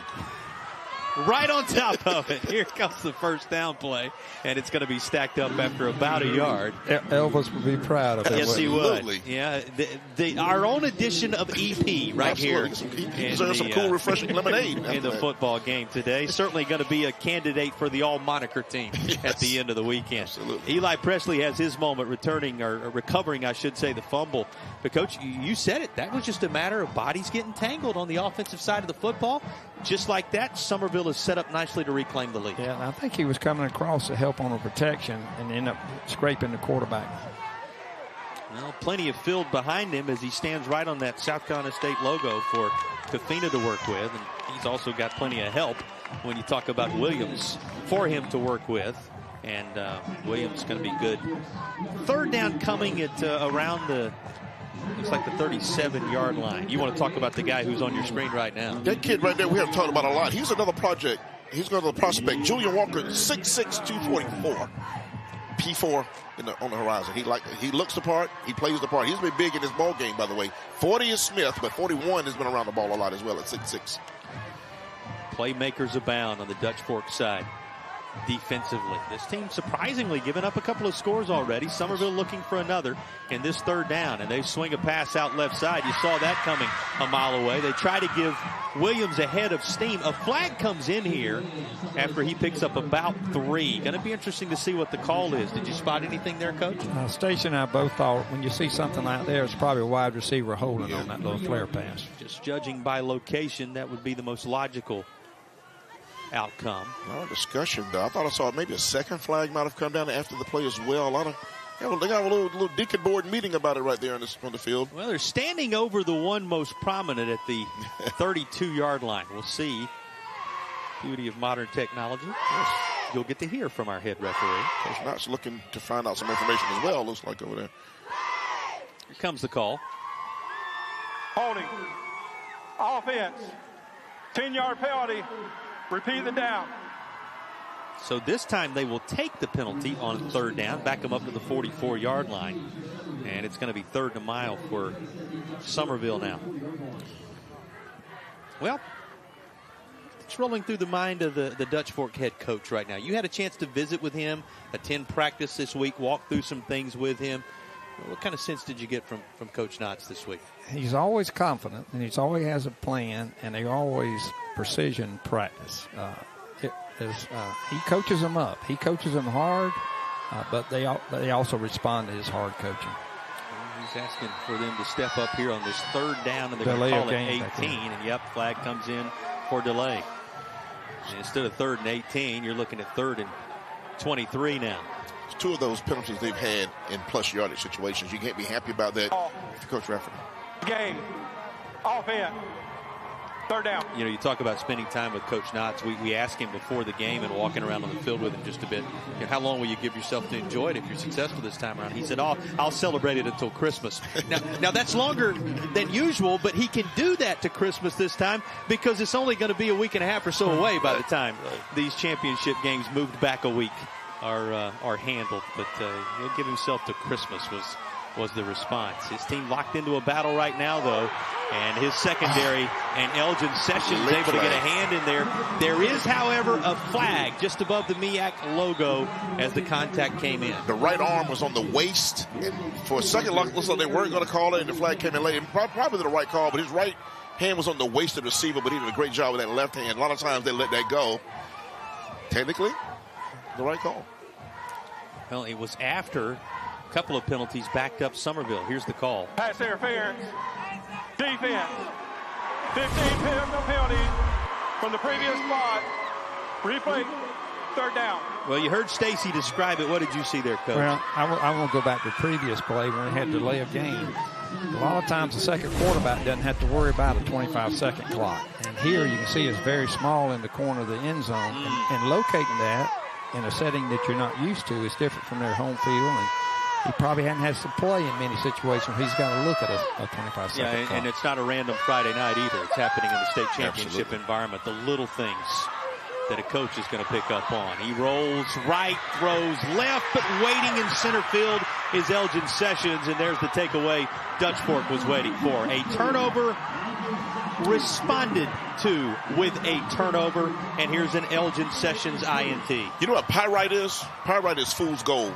They beat him on a touchdown earlier. I would leave Elgin Sessions alone at some point. He might not be the guy. Well, here's the thing that offense, penalties decline. First down. They will obviously not take the ineligible receiver penalty after the turnover. One thing that can make that tough, Stacy, is he's responsible many times for anchoring one whole side of the field. Playing keep away can be difficult, and there is a candidate for our Mark Brown Law Firm play of the game. And again, Coach, it comes at a key moment because after a turnover, one way you can negate it is create one of your own. Exactly, and the quarterback kind of forced that. The receiver really wasn't open. Maybe the lack of experience, instead of just throwing it away or maybe trying to run the ball, he tried to make a big play. Yeah, full design. They thought rolling it out one way may take attention away, but Sessions didn't bite in full, and he comes away with a pick. They go to the ground game and a rush for the needed yardage to move the chains from Maurice Anderson, who is putting together a nice statistical start to the day. He has a Stewart Law Office's first down. All right, Stacy, 3:28 with which to work as Dutch Fork goes on the march here in a tie game. Stopping the clock with first downs in high school football, you can keep it on the ground. It's not a must that you pass the ball, but short passes are okay. They will work the sidelines if it gets under 2 minutes. Opening play, or opening drive, I should say, for Dutch Fork took just 4 plays. So this is a team certainly can get the job done quickly. And he wants to talk it over with his team. And that is now, interestingly enough, a final timeout for Dutch Fork. So all 6 timeouts, both contingencies have been burned. We still have 3:28 to play. Does that speak to the pivotal moments we've already seen in this football game, Coach? I think so, and you can't save them to the second half, so you might as well use them. If you think it'll help you on one play on offense, defense, or even special teams, go ahead and use it. Well, you think about the number of 4th downs and 3rd downs, Stacy, and then the personnel grouping scenarios that have required each of these coaches to take all 3. I think it's a sign of mutual respect. I think it's a chess match, and they both are really trying to get in the heads of the other staff. And they don't get this kind of resistance all during the season with some of these blowout wins they've had. This game is a lot of respect, and they're really trying to think it out because they know the other team over there is really coming up with good strategy. So I think it's a compliment. Well, you know the story of Dutch Fork and the dynasty that has been put together, looking for an 8th title in 9 years. The names on the back of the jerseys change, and it's Ethan Offing's team this year. But he leads the standard currently in South Carolina football to the charge as you see what he's done so far today. Playing against the historic low country power that is Summerville as they duke it out for a latest state championship for both. We'll remind you along the way and get into it a little deeper as the game goes along, but I know folks are coming and going, watching a number of athletic events today and throughout the weekend. You know, these are 2 teams with 20 championships between them, 12 for Summerville dating from 48 to 98. Think about that now. 12 championships across 5 decades, with championships secured at least one in 6 different decades before the turn of the century, but looking for their first since the new millennium came to be. And Dutch Fork, well, they look to just keep on rolling as the current standard. Here's a long pass going deep again. There's that battle that has ensued, and somehow a straight takeaway of the football for Boykin Bickley. I'm not sure if he had this initially or if he took it away in the final analysis. He was bracketed by 2 green jerseys. The confidence Offing has in his senior receiver. He's bracketed right there. He dropped it down to shoot and to go up and fight for that ball. Great play by wide receiver 1 for Dutch Fork. You look at that angle, and he did end up having it all the way, but he wasn't the only one with his hands on it. That secondary for Summerville had to be thinking, what more can be done? Dutch Fork working quickly with 2.5 to play, go right back to the well, and it works out to the tune of another Stewart Law Office's first down. I think you might see Maurice Anderson some here. Bickley had back-to-back catches right there, and they are in the red zone, as you mentioned, and it's going to be interesting to see if they go to the ground here just to choke that clock off a little bit, Jason. Yeah, that was a terminology, back to the well, when you think about what Bickley has been on this drive and beyond. Here comes the first down play, a little bit of movement. They try to create a blocking scheme far side if needed, but this is going to go over the middle, back of the end zone, and Summerville nearly had the pick. Great coverage. Guess who back there? Yes. You don't see that every day at the 5A ranks. Right. You do see that last night, a little bit tomorrow perhaps. Absolutely. But it's something special when you see a guy playing on defense as well. That is exactly what Summerville just did with Jaden Kelly Murray there. And they will sort the flag out after what was a toss toward the end zone. Coach? They may come back with that play. They had 3 tight ends, so predominantly a run set. Defense. Oh, defense. And after distance penalty, repeat first down. But you like the look you saw there. The motion guy ran a wheel route, and when they ran Balkan across the field, he was open. So I bet Coach Knox will come back to that later in the game. Now keep that in mind. Also keep in mind, Stacy, as we mentioned, Jaden Kelly Murray, you put your playmakers on the field when you need them most. That's a big penalty, a holding penalty that works it deeper into the red zone. And ahead of steam, bouncing off bodies and working his way into the end zone. This time around, 30 would not be denied. Maurice Anderson, his second touchdown of the contest, and this one falls into the yards after contact category. And that's what he does. He boomerangs in there. He's been their goal line guy all year. The first couple of games of the season, he had about 5 touchdowns. They were all 10 yards or less, not big runs, but this is what he does. He gets behind his pads and watch your leg drive here at the end. Boy, how about the space that was made up front? We haven't talked about the offensive line, anchored by McFadden, McLeish, Lorenzo, McDaniel, Benson, for the most part across the course of the year. But all those guys up front doing yeoman's work as it ends in a Maurice Anderson touchdown run. Bouncing off Green Wave defenders and putting Dutch Fork back out front by a count of 21-14 with the extra point true. You know, Justin Welch gets a chance to kick one again. This time it works out, and the full 7 is there for Dutch Fork this time around. Coach, that was an impressive drive. It certainly was. They answered and mixed the run and pass, and that's what it takes to make sure you're, following up. 93 yards on the march. Talked about that 4-play touchdown drive. This one only required 1 more. 5 plays to go 93 yards, and it's capped with the 8-yard run. That is your Palmetto Pride scoring summary for the Dutch Fork drive. Well, just when it looked like the Silver Foxes may be knotted up going into the intermission, Stacy, they put together one of those trademark drives and leave just a minute 53 for Summerville to work with. 15-point run by Dutch Fork. After going down 14-6, they have 15 unanswered. And that's going to be problematic if you're Summerville, because you had them. You had Dutch Fork stumbling, and you might have let them regain some traction here going into the half. Well, we'll see if Summerville has an answer. So far, they have. Remember, Dutch Fork had the early lead at 6-0, and the Green Wave answered back to take a 7-6 advantage. So now another chance for Summerville to try and answer the Silver Foxes. You saw the blue hat turned around backwards there. Coach Braswell. That is Coach Braswell, the defensive coordinator. We've talked so much about who's come on to the Dutch Fork staff, done a nice job, and now he sends his defense out to try to make that stick. Boy, Coach, personality-wise and also scheme-wise, he's already proven to be one of the best in the state. I think so. He's got excellent players to work with, but you got to put them in the right position and make sure they perform each week.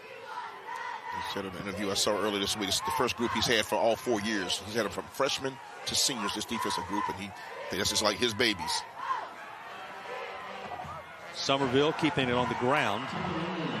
You may be joining us late here and looking and saying, wait a minute, who is that wearing jersey number 14 at the helm of this Summerville offense? Jaden Cummings went down with what was an apparent injury in the knee area much earlier in the contest, it has been Cooper Kafina at the helm. They've also used Kelly Murray in a Wildcat scenario. So Summerville has found a way and had this thing knotted up a moment ago to 14 apiece. But what you don't want to see, and although you're certainly pleased with those and the way they have pitched in nicely, Jaden Cummings there, the field general for Summerville, with his helmet off. But don't you love to see this, Coach?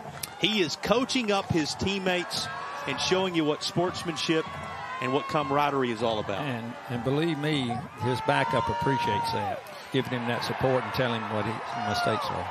Down the line, this Dutch Fork defense goes, led by Walker, who's there to provide the stop.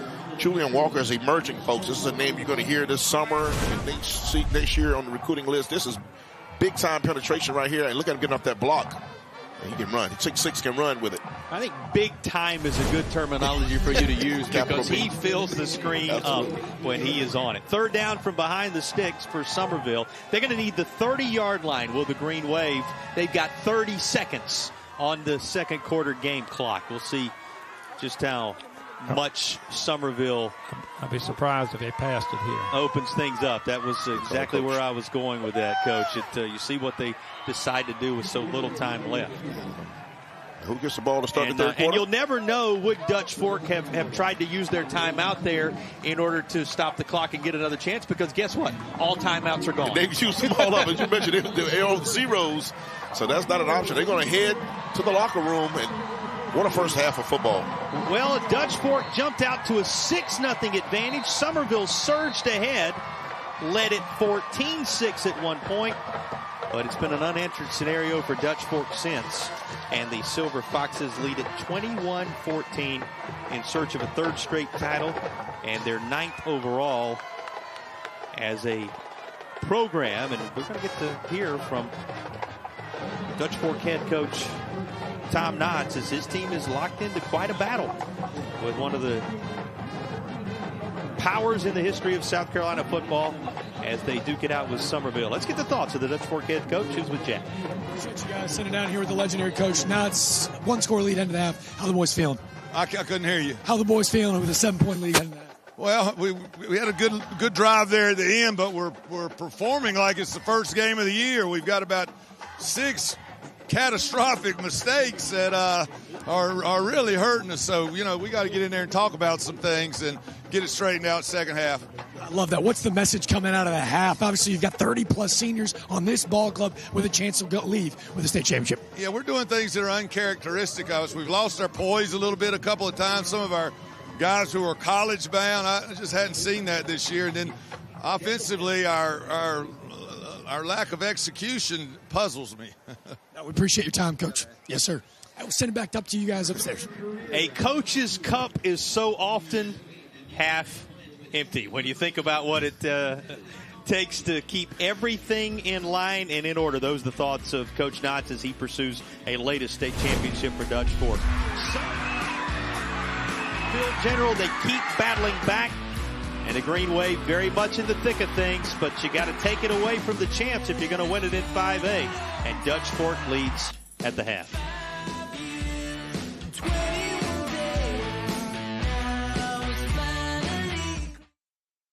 I'm Dr. Timothy Gregory with Coastal Wound Care.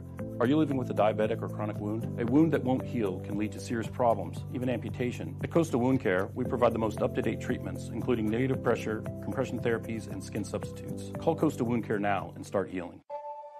At Palmetto Pride, we know we have a choice. The choice for a cleaner South Carolina. And it's an easy one at that. Don't litter. No grand gestures or heroic efforts here, but the outcome still has monumental impacts. When it comes to our state, every choice counts and every action matters. From the great outdoors to parks next door, from Main Street to your street. All it takes is a little bit of pride to keep South Carolina beautiful. Are you experiencing diabetic or chronic wounds? At Coastal Wound Care, your healing is our priority. Our physician-run private practice allows us to prescribe the most up-to-date wound therapy, offer rapid appointments, and ensure you see the same caregivers at each visit. Call Coastal Wound Care now and start healing. I just wanted to take a minute to thank you for all that you do officiating high school football. What you do matters, and what you do is important for our student athletes. Without you and what you do, It's just practice. I know you've worked hard in your preparation this offseason, and now it's game time. Go out there and call them like you see them. Embrace the grind. And the biggest thing of all is to have fun. Please, stay safe, have a great season, and we'll all be watching.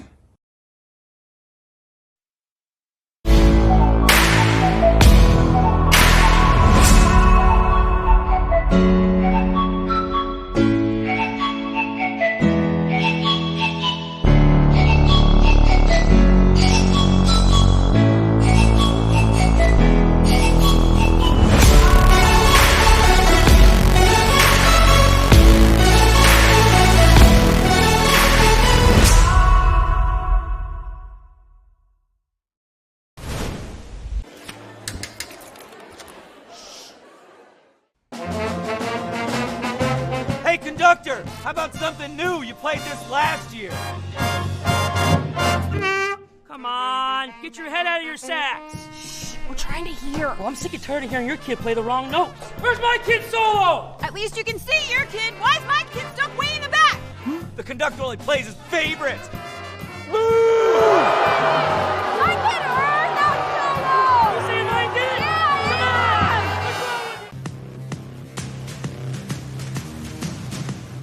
You're watching the Coastal Wound Care Halftime Report.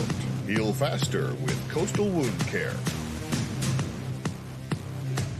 Hey everybody, I'm Nelson Weston. Thank you all so much for tuning in to Friday Night Rivals. Joining us today is our long-standing good friend all the way from Ingalls Markets, Melissa Lover. Good to see you, my friend. Your football friend. It's football friend indeed. Now, Melissa, speaking of football, I want to transition from football to the classroom because you and I both know y'all have a famous program called Tools for Schools. And for those who are unfamiliar, how exactly does it operate on one hand, but on the other hand, more importantly, how do the good folks at home go about supporting it and getting involved today? Oh, Nelson, it's really a wonderful program because it's geared toward the school and the needs that they have that sometimes, lots of times, teachers will actually end up buying out of their own pocket. Indeed. You have an Ingalls Advantage card and a list of schools who participate in the Ingalls Tools for School program. Link your card to one of those schools, and every time you shop, you're earning dollars. At the end of the year, the school can go and purchase what items they need. Oh, that sounds like an amazing and well-rounded program. Right. Now, Ingalls, y'all have provided robust support to the community for so many years now. We're talking high school athletics, college athletics, and everything in between. It does beg the fundamental question, why? Why is this so critical for y'all?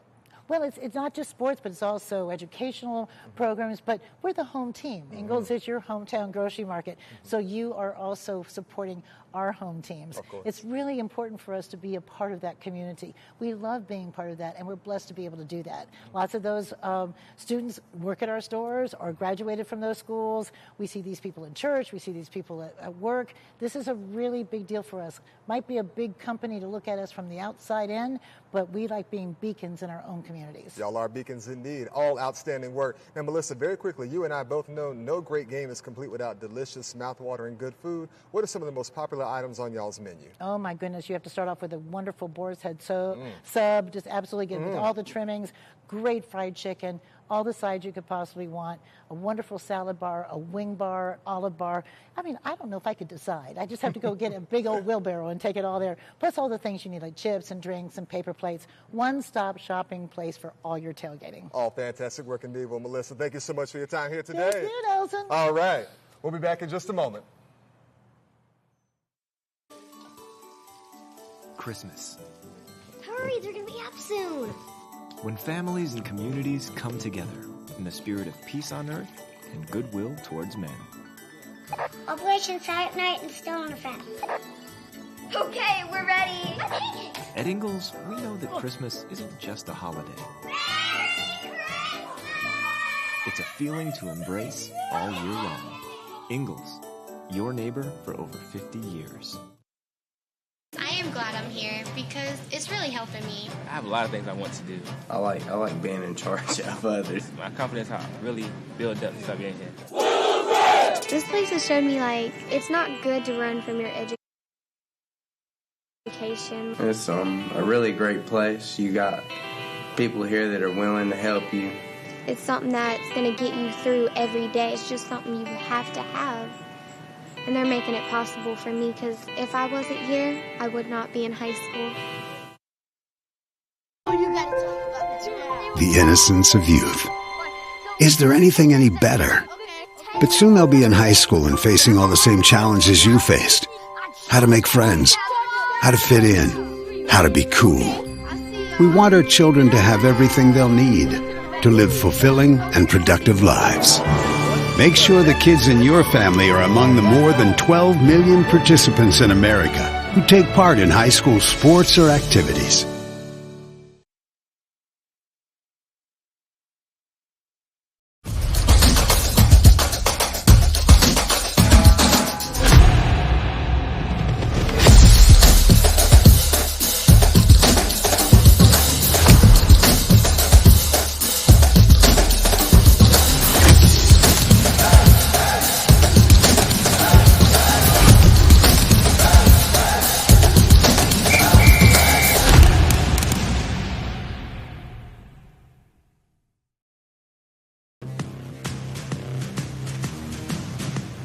You're watching the Coastal Wound Care Halftime Report. Heal faster with Coastal Wound Care. We welcome you back into Oliver C. Dawson Stadium, a 7-point lead here at South Carolina State. I'm joined with Dr. Rodan. In the spirit of sportsmanship, South Carolina High School League has done such a magical job this week. Can you kind of speak to the week as a whole? Yeah, it's been a great week for our student athletes, especially when it comes to sportsmanship. A lot of times we like to talk about some of the negative things that happen in sports, but our league specifically does so many things to encourage sportsmanship. Like, we have captains courses and we have leadership summits, and it's a really great time to highlight our student athletes and all the great things they do with sportsmanship. Well, if we're going to talk some sportsmanship, we got to make sure to show some love to the officials that do a great job of keeping it in the contract. I believe it was Official Appreciation Week earlier this week. So Official Appreciation, we had our Fall Officials Appreciation Week about a month ago, but we will have one in January where we can show appreciation, and we have our schools create banners. They give small gifts to our officials because they get out here and they do a great job. They work hard just to make sure that our high school sports contests can happen. I'm here with Miss Sarah Hayes, too. I jump the gun every week as an Official Appreciation Week, right? But with so much of need in that arena, can you maybe tell the viewers how they can sign up and maybe become a referee or official on the hardwood or the gridiron on their own right? Oh, yeah. If you're interested in being a high school official, just go to www.highschoolofficials.com. Go in and select the sport that you're interested in. We get your name, and we start that process. We're looking for passionate individuals about sports or passionate individuals about giving back to their communities. Is a great way to do that. Well, I cannot thank the South Carolina High School League enough. And speaking of giving back, we've got a special project that we've been working on upstairs as the halftime report rolls on. At the Sinclair Television Networks, we are so fortunate to have so many talented people that work with us throughout the country. We're in 35 different markets showcasing high school sports. And this year we hit a milestone. And I wanted to recognize two of the people that have made that happen, Stacy Huff and Jason Patterson. They have become the voices of South Carolina high school sports. In the Midlands, Stacy, in the Upstate, Jason. And with that, they are the first group of announcers that have ever done 200 games for the Sinclair Television Network. And for that, we want to recognize them for their efforts. Stacy, we want to say thank you for 200 games. And Jason, also. These fine men have been so good to us, and they've made so many good things happen for the fans of South Carolina. We wanted to say thank you to you gentlemen because you make it happen in South Carolina. Thank you, Steve. You are welcome. Thank you so much. It's a pleasure. Thank you guys so much. When I was growing up, I was taught if you make a promise, you keep it. And for 45 years, that's what we've been doing at A&I Fire and Water Restoration. From Wilmington to Florence, from Myrtle Beach to Charleston. When disaster has struck, we've made promises to tens of thousands of families to turn their houses to homes again. We take pride in keeping our promises. It's what we do. It's who we are. A&I Fire and Water Restoration. Going to college for esports feels amazing. Growing up, it's something I never thought would happen. My family never thought it would happen. And then within 2.5 years, here I am. He's actually a madman whenever it comes to playing on the sticks. You know, he's going to be the first one that pursues this into an academic career. me getting an esports scholarship could show other students that it's possible for them too, as long as they put their mind to it and put some effort into it.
Football. We billed it as that Midlands dynasty that was colliding with the historic Low Country standard, and it really has lived up to the billing so far, Coach. What an entertaining first half. It sure has. The only disappointment maybe is that Summerville lost their quarterback to an injury, and we'll see how they respond as a team to that.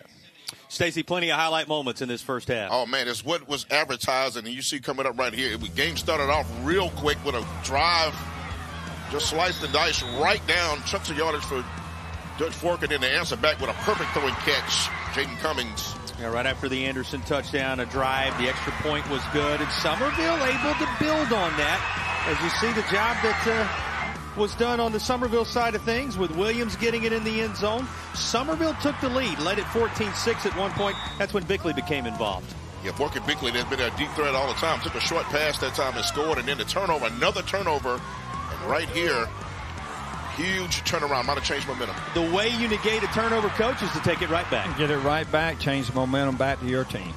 Then Dutch Fork went on the march. They used the final moments of the first half to reclaim the lead, and they carry a one-score advantage forward into the third quarter. When you look at the overall numbers, what jumps out at you, Coach? Well, Dutch Fork right now has 247 yards. They have a good balance of, the passing game has been so solid for them right now. What surprised me a little bit, both teams have had a good many penalties. Stacey, the turnover battle pretty even as well. It has been even and momentum shifting. I think the next turnover, the game can hang in a balance. Both these teams play mistake-free football. The next mistake might be too much for the team that makes that mistake. Shaping up for an entertaining second half of action between Summerville and Dutch Fork. Let's check in with a fourth member of our broadcast team. Let's go field side and catch up with Jack. Entertaining it has been. I'm here with the most resilient team in the Low Country. It's been your Summerville Green Wave head coach Ian Rafferty. That final message for the Green Wave when you guys took the field today. Yeah, I just told them to keep fighting.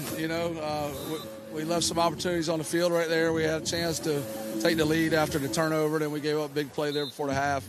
We're going to go down swinging, man. This team's faced adversity all year. They fought through it, and we're going to dang sure give it another try this half. Talk to me a little bit about Cooper Cafina. We saw him a little bit about. Can we see some more Jaden Kelly Murray as well at that Wildcat spot too? Yeah, we'll try to get Jaden in there a little bit more. Cooper's done a good job, being thrown in the fire right there. He's a coach's kid, so he's got the mentality to get it done. We just got to rally around him. We have to play better around him, which we talked about at halftime. Hopefully we'll do this half. Yeah, Summerville alum Ian Rafferty, we appreciate you guys as the halftime report comes to a close. We've got play on the other side of our final break.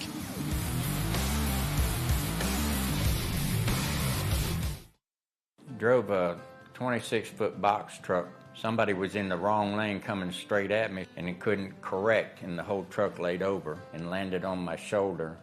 It impacted me because you worked in constant pain. When the company acted like they didn't care, I knew it was time to get some help. When you hire Stuart Law, they made you feel, like you're just a regular person and not a client.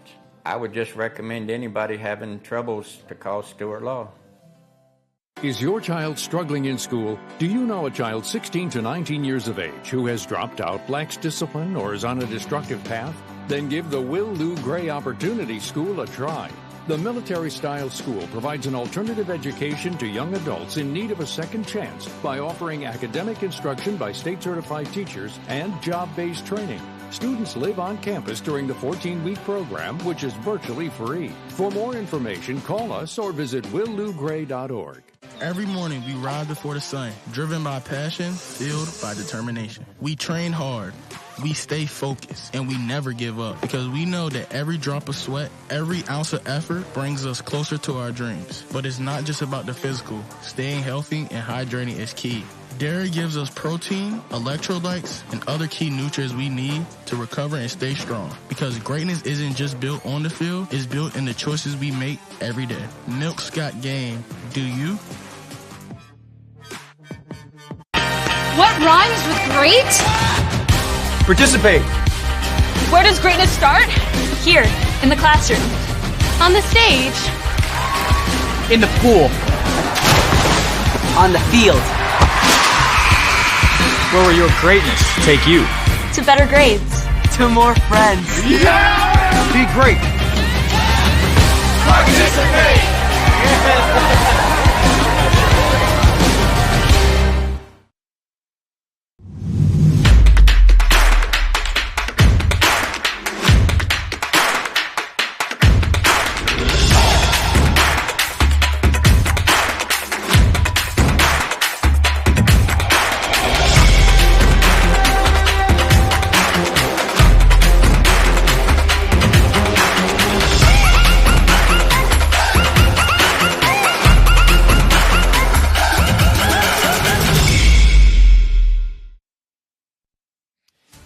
Just about time to begin the third quarter. One touchdown between Dutch Fork and Summerville as we welcome you back to the Palmetto State. What a weekend. A weekend of champions. Christmas right around the corner now on the horizon after the extended nature of the season. 1 week added to their schedules. And these two having just finished up discussing things with their players. Coach Rafferty on the left, Coach Not on the right. You think about the final adjustments that have been made, maybe scheme-wise. What adjustments do you expect as we head into the second half, Coach? I would think Summerville has the biggest adjustments. When you lose your starting quarterback, now you got to say, okay, what can we do best with this young man? What can he step up and do, and what can we ask our other players to maybe give us a little bit extra effort to help him out? Who will do that on both sides in this second half as we have our low country crawl spaces kickoff? That's a live ball, and it's going to belong to Dutch Fork. Flying in to take it away and set the tone for a whole new half of football is Brown. Take a look at this play. He knew all along, hawking the football all the way down there, what the outcome was going to be. And when Summerville allowed this to rattle around, Stacy, it was an easy takeaway. We talk about mental breakdowns and mental mistakes right there. That one could be almost fatal to start a third quarter. You have to know the rules, and you have to know you have to field a kickoff. Yeah, junior DB Tyler Brown able to get the job done here. Think about what his moment has created for a Dutch Fork team that would like to wrap what happened at the end of the first half into a tremendous start to this third quarter, and they go right to the QB, and up the gut with it is off. And boy, what a game changer. You said it, in a punt scenario, you can allow that to take place. In a kickoff scenario, you got to go for the football, Coach. Exactly. It's a live ball after 10 yards. So I'm sure that's been harped on the return team all year, but a mistake there puts his team back up. Well, the first half recovery brought to you by Dairy Alliance wades us into the second half, and it was that recovery of that kick that will stand out to begin the second half. And again, our first half recovery brought to you by the official milk partner of the South Carolina High School League. That's Dairy Alliance. After the third quarter recovery, here is Offing finding some open real estate. He'll slide down and around the 9-yard line. That's going to create a third down. Boy, the Summerville defense, Stacy, now called upon earlier than expected here in this third quarter. Yes, absolutely. That is what you call a quick change, a sudden change right there. You think you're going to get the ball and try to tie the ball game up, and that's just a mental breakdown. And, their backs are against the wall. They will respond. They've responded all year. So Summerville may be able to hold them to 3 or none right here. That's what the task is. Dutch Fork trying to go up 2 scores, Jason and Coach. Yeah, you spend a good portion of your halftime orchestrating what is going to be that tone-setting drive of the third quarter, and it is not to be on Dutch Fork's great special teams moment. Gathered in by one hand and gathered up and slung out of bounds is the ball carrier Maurice Anderson. Great job by Anderson just to catch that, but he is out of bounds. And he has 38 catches on the year also, so he's used to handling the football. That's the play we talked about, out the backfield. They use him that way. Take a look right here, and he's going to be short. He's going to be just short of the first down, but this is the play they've gone to get him out of trouble early in the season. He played a lot of this season with a cast or the one-hand wrap, so he did a lot of things with one hand this season. That's where we were going. He is out of bounds, just shy of the marker, and you said it, Stacy. It's going to be a Dutch Fork play of consequence coming right here. Now, they're going to measure this just to make sure. So timeout on the field for a chain measurement. And this may be the first chance for everybody to catch their breath a little bit as we wade into the third quarter here. The fans a little stunned, coming back from the concession stand going, wait a minute, how does Dutch Fork have the football? Yeah, just a misplay on the kickoff return. The player or players let it bounce around. And he understands how critical this moment could prove to be. Coach Knott's about halfway out there on the 25-yard line, barking out instructions to his team ahead of what is going to be a 4th and 1 from deep in Summerville territory. If you're the Green Wave, you could turn the tide with a stop right here. Dutch Fork trying to make the turnover count. And the penetration for the Summerville D will take it right back away. You look across the scope of a season in a had-to-have-it moment. Tyree Patton and company rise tall and take the football back from Dutch Fork. Complimentary football at its finest. Your special teams make a mistake. The defense said, we got you, brother. We got you. And they came up and they stood. That's team love. That's team camaraderie. They stood up and made the play they had to make. 18 right there, led the charge. Yeah, look at Tyree Patton and his response after his team is able to get off the field. And Summerville is backed up to the 6-yard line, but it could have been a whole lot worse. This is handed right at the goal line to the back Williams, who is going to work his way across the 10 to the 12. Coach, we do not need to let that moment pass us by without underscoring how important it was for Summerville. Quick mindset change as the defense goes on the field, and they stand tall. Quick turnover, and then the defense comes out and makes a great defensive stop by their leading tackler. He's had 123 on the year, so he knows how to get to the football. But think of the pedigree, Stacy. 12 state championships for Summerville. You know, you can't look at those colors without thinking about the legendary John McKissick and what he meant not only to South Carolina football, but to high school football nationwide and in general. You know those colors are prepared for moments like this. Absolutely. Momentum we talked about is now wearing green and gold. After that stop, Dutch Fork gets nothing from a gaff, and now they're physically loading up now. And that pride you talked about, the momentum, the tradition, all this on their minds now. They feel like they can take control of this game. Well, and you think about how much more of the heavy lifting Javen Williams is having to carry with Jaden Cummings out of the game. He has risen to the occasion, Coach.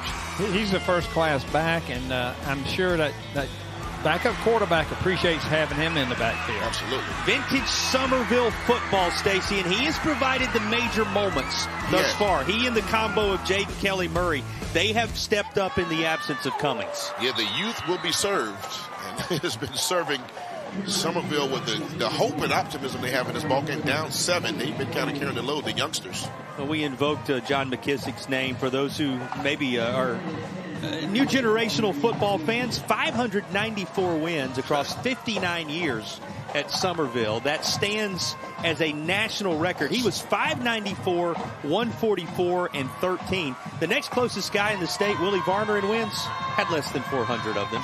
That's how impressive John McKissick was in building this Summerville dynasty over the years. And it's been a while. They had not been back here since 2007. You may remember that team led by NFL star A.J. Green and company were here. 2007, the last appearance. 98, the last championship, Stacy. So for this dynasty, historically in South Carolina, it had been a while. But you see what they're made of in moments like this. I talked to Coach Rafferty on the phone this week, and I have a whole grown 26-year-old daughter. That's a lifetime to a lot of people. He was on the 94 team. He never got to win a title as a player. He got a Shrine Bowl, but he wants to do this for a lot of reasons, and he wants to close that drought for them. Yeah, John McKissick took over in 52. The first championship was 48. He won the majority of them. The last being in 98, as Stacy told you. This is tossed in the direction of Jaden Kelly Murray, who we've talked a lot about, but it is incomplete. And now 4th down coming. Summerville, you would think, going to be in a position to kick it away, Coach. But, you know, that's still in many ways. Well, we'll see here. 4th down and 11 from their own 20. You just assume the kicking unit is going to make its way out onto the field. And there they come. Offense did a good sell job. They backed up and got in formation. Like I would sell it too if I want to play. It is going to be the punting unit. Coach, just going to say that has to be a win to some degree from a field position standpoint now from Summerville. You say, oh, well, the drive ended and they're going to kick it away. But what could have been the start to this 3rd quarter is averted, and now they get a chance to flip the field here with the punt. And it's going to be a pretty good one. And you got little trouble there. And you got to remember also this is their 2nd punter in the game. Yes, as well. it is. 2nd string punter because Cummings handles those responsibilities also. Going to have a flag here, but just a quick word on what that meant, Summerville flipping the field to some degree, Coach. Well, it helps them because if they, like y'all said earlier, if they go down 2 touchdowns, then with a backup quarterback, it puts a lot of pressure on you to try to come back. Instead, they hold serve, and we break away, still separated by just a single touchdown. 21-14, the Dutch Fork advantage.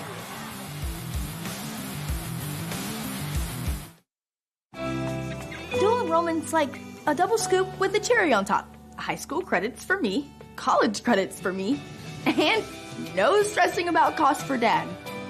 We hear you. Your future is waiting at a South Carolina technical college.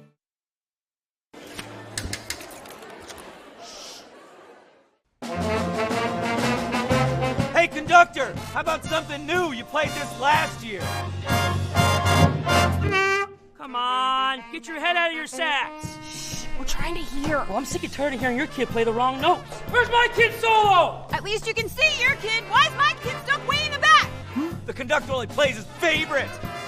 My kid heard that solo! You see if I did it? Come on! Senior year's all fun and games for them, but not for me. With dual enrollment, I'm going to get a jump start on college and save time later. We hear you. Your future is waiting at a South Carolina technical college. 14 our score, working our way into the 3rd quarter. And we remind you that coming up a little bit later in the contest, we will have our player of the game. Going to be brought to you by Stanley Law Group and selected before the conclusion of this one, your injury law professionals. Stanley Law Group, sponsors of our player of the game. Well, there are candidates there. What these teams are doing as a unit right now, grabbing your attention. A Dutch Fork offense that could not quite capitalize on a potential defining moment on the 2nd half kickoff. Back out there now, working still with good field position at their own 43. And the Summerville D swallowing up the ball carry after just a couple of yards. That came out after the play was over, the ball on the turf. And there's always a scramble for it, but forward progress is going to put this at the 45. 2nd down and about 8. Boy, sometimes tough to shake off the opportunities that didn't quite come to fruition from a coaching standpoint. Probably as a coaching staff, that hurts more. The players can bounce back a little bit quicker, but you say, oh, we gave up some points there where we needed those and kind of could really get us a little bit better cushion for the 2nd half. Yeah, you also saw a moment ago Jaden Kelly Murray go off a little trouble as he exited the field, but as we said, being youthful can help you shake those things off nicely as well. Well, this is a good start. How about this rush by Maurice Anderson? If folks haven't been with us throughout the day, Stacy, how would you describe what we've seen from Anderson so far? Well, he's been a steady guy. He's always been. He's had a hard time running the ball until this play right here. This is his biggest run of the ball game, but they've thrown it to him. He's done a good job blocking, but he's kind of that guy when they need something. They go to him. He's steady. A couple of touchdowns to his credit, but when you talk about length, you're right. It is the longest of the day so far. Boykin Bickley's had a couple of long catches, and he has another 1st down right here. They've gone back to the well here more than once, Coach. Yeah, they got him one-on-one outside, a little quick out, and he turned upfield and got some extra yards. That is a Will Lou Gray Opportunity School 1st down. We certainly appreciate our sponsors, Will Lou Gray, a rich tradition of individualized learning. That is Will Lou Gray. Timeout being taken here. It's like Summerville wants to talk it over with Dutch Fork on the move, looking to go up more than one score. Clock stops with 7:40 to play. You know, we were talking about some of that Summerville history a moment ago as you see their huddle on your screen. You've coached in this state, been in this state for a lifetime. hard to put into words what this school and its football program did to establish South Carolina as a football power. I was probably on the bad end of it 2 years. I was assistant coach at Irmo, and they beat us in 78 and 79, once in this stadium and once at the Citadel. And then finally they came to Irmo and we won then. But it was always a tough task when you play Coach McKissick's team. Stacey, legendary coach John McKissick, he outlasted 12 presidential think about it. He outlasted 12 presidential administrations during his time coaching. And we said it, the first title came in 1948. They won titles in the 40s, the 50s, the 60s, the 70s, the 80s, last claiming it in 1998. And a guy who knows the culture, knows the community as well as anybody, is trying to bring them there first after what is the longest drought of being in a championship in the history of the school. Yes, and that's on their minds. They know that. He asked them how sweet would it be. He said it's great for the community. He said they all need it. They all want it. Fast, physical, and smart is their motto, and they really know what the community at large, how they would feel about a win today. After the timeout and his team talking it over, Dutch Fork goes back to work first down-wise. It's going to be tossed to a wide open this go-round. Boykin and Bickley, and it's another touchdown for 17 and a larger lead for Dutch Fork. Well designed. Rush's touchdown right there. Boykin and Bickley was a sophomore on that first of three. They're going for three this year. Remember, this is the three of us called the game when they would have been freshmen when Gaffney beat them at Benedict, right? Next year they came back and said never again, right? So sophomore, junior, senior. This will be 3 in a row for these guys, but Bickley was one of those sophomores of that team. They got it back on track. That's a great point. You think about the response. He has the Rush's touchdown. You can check him out in 8 locations in the Midlands today and get fabulous food fast. You mentioned that Gaffney team. We talked about Summerville's history. They're the only team with more championships than Summerville ever, and they're the only team that has disrupted the Dutch Fork dynasty. It's rolling again in the third quarter. Silver Foxes up a couple of scores.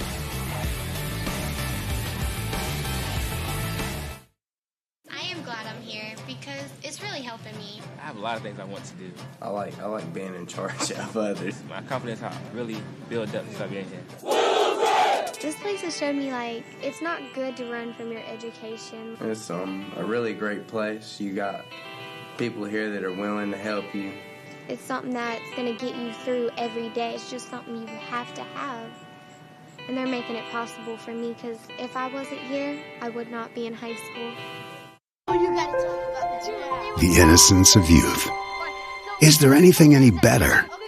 But soon they'll be in high school and facing all the same challenges you faced. How to make friends, how to fit in, how to be cool. We want our children to have everything they'll need to live fulfilling and productive lives. Make sure the kids in your family are among the more than 12 million participants in America who take part in high school sports or activities.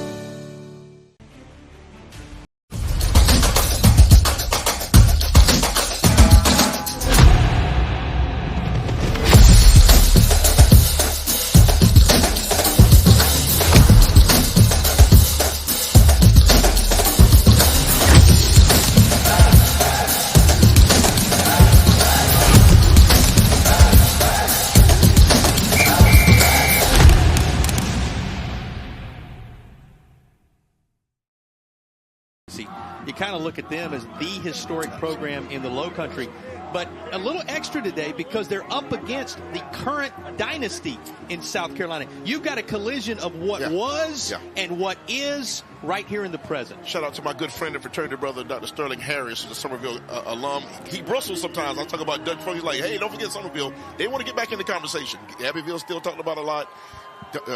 Dutch Fork is taking over, but Summerville says, don't forget us. Yeah, this is past and what is colliding right here in the present as the conversations are thick about what these two schools mean. You mentioned Abbeville, by the way. That team snatching its 13th championship last night. And dominating fast. It goes Gaffney. Well, 17 according to the high school league, 18 according to the Indians, depending on who you talk to, right? Yes. So it's 18-17. Then you have Abbeville now with 13. Summerville with 12, and that's the top tier. You know, there are only 5 schools that have double-digit totals in terms of championships. Dutch Fork trying to join that group. You know, you obviously think of the Woodruffs and the others that are a part of that conversation as well, and what Coach Varner and those teams did But this is a Dutch Fork team trying to join that group, looking for number 9 here, and all of them coming in the last decade or so. They're also looking for the football, wanted to try to sell that it popped out and it was going to belong to the Silver Foxes, but the officials weren't buying it this time, Coach. No, they had a lot of pursuit to that little bubble screen. Good defensive effort. Yeah, they got hats to the football that time. And that play really didn't get anything at all, but it's going to be interesting. You're getting the inexperienced quarterback now. You see the picture of the starter, Jaden Cummings, on crutches. You hate seeing that. Yeah, my heart breaks for that. The sad image that we did not want to put on the screen this weekend, but boy, has he been such a component of encouraging this young QB who just unleashed one. Wow, and Summerville's going to turn it into a touchdown. Maybe they needed a little of 16's magic. You put the QB, the field general, the leader on the screen, and young Cooper Kafina uncorks one for the longest touchdown of the state championship environment. A rushes TD in a had-to-have-it moment, Coach. And they trust his arm. The first play he was in, if you remember, he threw deep. And so they're not scared to give him a chance to make a big play. Right, it looks like maybe a busted coverage, but that's just a beautiful throw. Hit it right in stride. Great adjustment to the ball. That's just a beautiful throw. Great camera work, too, fellas. Good job. Caught him out there. They caught Dutch Fork in the wrong defense. That's just great play call, great execution, and a little showmanship there at the end from the young sophomore, Jaden Kelly Murray. When you have 3 names, you got to have a little pizzazz. Well, and we talked about the tremendous history for Summerville. They're reminding you just how many weapons they have, like the one you're describing, Stacy, right here in the present. All of that coming together to the tune of a 7-point separation between these two now. You know, Coach, we said it, Gaffney 17-18, Summerville 12, Abbeville now 13, Burns 11, Woodruff 10. It's elite air, and this is an elite throw as a potential Mark Brown Law Firm Play of the Game nominee for a Summerville team that's making that history stand up in the present. They are, and I'm not sure what the route was, if he faked a post route and ran a fly, but the corner thought he was going to get help from the safety. Obviously, safety wasn't there. Stacy, coaches talked a lot about what they did early on to get the young players' sea legs underneath them, particularly at the loss of Jaden Cummings. That may be beginning to pay its major dividends right now. It really is. You see he has no fear, and he threw it right over into the teeth and got one pick, but he's going deep. His first throw was a deep throw, as a matter of fact. He came in slinging it, and he has no backup in him. He has no back down in him. This young man is ready for his moment. It's going to be a chess match now for Dutch Fork's defense to match him because he's going to keep throwing the ball deep.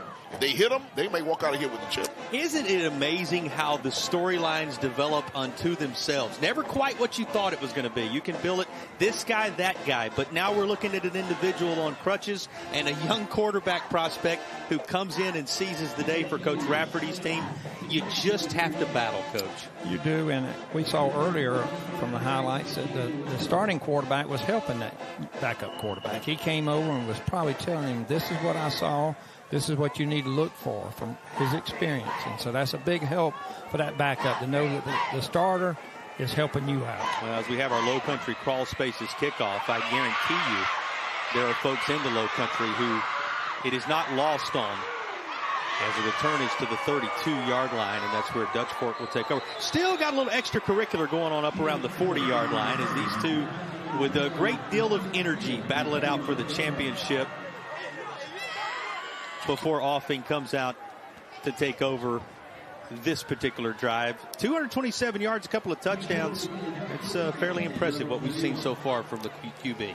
You never know what to expect in a championship game, and I think it's going to be a battle to the end. Just going to say, Stacy, that folks in the Low Country won't let it pass them by that we saw on the screen Jaden Cummings a split second before that long touchdown pass followed. A little bit of Summerville magic continues here. And this is the most points Dutch Fork has given up all year. Yes, it Before is. this is 17 points, I believe. And remember the 6 shutouts. Remember the shutout in the Upper State Championship game. They go right back to work offensively. Too much air underneath this as they were trying to work something to Jaden Westbrook this time. Incomplete. You talk about giving up points. As Coach Knox pointed out to me, their first defense has only given up 5 touchdowns all year. They've given up 3 today. And so you know in those players' minds thinking, uh-oh, this is a real game. Yeah, you never know in a state championship environment, right? We saw that Cross team last night that had given up less than 100 points all season, give up over 50 in a single game last night. To have to go, you run into, good runs into good, Stacey. Fights are about style, right? You got it. Yeah, and the style didn't match up for Abbeville last night. Good runs into good when you get in a state championship environment. Question is, who will be best on a Friday afternoon in South Carolina? A lot of work in the interior. Boy, you got to love the fight you see there, Coach, as the wheels just keep on churning to work K.J. Smith closer and closer to the marker. Yeah, K.J. Smith seems like he's been more their possession receiver. He scored 9 touchdowns this year with 48 catches, but he's made a lot of good plays for him. Yeah, Bickley and K.J. Smith, you saw Westbrook targeted there a minute ago. They make quite the options for offense, Stacey. They really do. They have a lot of options. What we haven't seen is Boone Pickens, the tight end. They have not gone to the tight end. Boone Miller, there's the left side. They use him for blocking. They use the tight ends in motion more than anyone in the state. And usually they'll tip off where the player's going at the last moment, but they haven't thrown to the tight end yet. They will pop one to Miller every now and then. We have to watch that. You're thinking about the championship money moment we're in right here. That's right. 28-21 is the score as they go to work with the 47-yard line where they will spot things up here. In practice, they were working on getting it to the tight end down the goal line situation. So be ready for that if Dutch Fork needs a call like that. 81 catches, most of them from that spot. First down play, Anderson again. He's down to the 46. Got to ask you, Coach, such a fast-paced game to this point. We haven't had a lot of chance to talk about it, but you visited both practices this week. What were your takeaways from the time you spent with these two teams? Dutch Fork is a precision machine. Well-organized, well-structured. The players know what to expect. Coach Knott coaches them hard, and he doesn't just coach the quarterback. He coaches them all. Summerville, a little more laid back, excellent coaching staff. And it was kind of funny. Coach Rafferty, you talking to him, he said, when Coach Knox retires, I'd like to pick his brain. I'd like to see how he does things. I'm sure I can't do it now. I'm sure they'll get the time to do so on the backside of these careers, and this will be one of the moments they talk about. Stacey, take a look at Braden Johnson right here. He kind of crawls forward. Yeah, that's the old crab drill they teach you. Coach I played back in the 80s, Coach. And remember, they still do the crab drill? That's the old thing. Used to hate that. They do it for punishment sometimes. I think they leave that at Myrtle Beach now. More than one way to get it done. We did ask Coach Knotts, by the way, and in joking with both Coach Rafferty and Coach Knotts, if they thought the time was going to change either his style or your style together, and he said, nope, you were locked in. He was locked in when it comes to styles of football play. I think that's true. I don't think they will change too much. Both of them being so successful. A lot of fun. This is in and out of the hands of Bickley. Just a reminder, and for coaches and teams that may be home this week watching and dreaming and aspiring, these two remind us you can do it very differently, yet reach the pinnacle if you find your rhythm and surround yourself with a cast of people who will embrace your philosophy. And these players, they'll remember this game the rest of their life. Both are champions, one upper state and one lower state. But they'll certainly remember every play of this game. Yeah, this is a lifetime memory for generations to come. And that almost was one of those lifetime memory type catches. Bickley went up, tried to reel it in, but good coverage, Stacey. Boy, these battles in the secondary have been things of beauty. Jaquez Walker's playing himself quite a ball game. This is not the first time he's separated receiver from ball. Watch this. This is technique, fundamental technique, how you play defensive back. Turned his head at the last minute, got his arms, separated ball from arms and from receiver. That's how they draw it up. Just keep attempting to strip it right out of there. And Jaquez Walker with the latest of his moments, setting up a 3rd and long.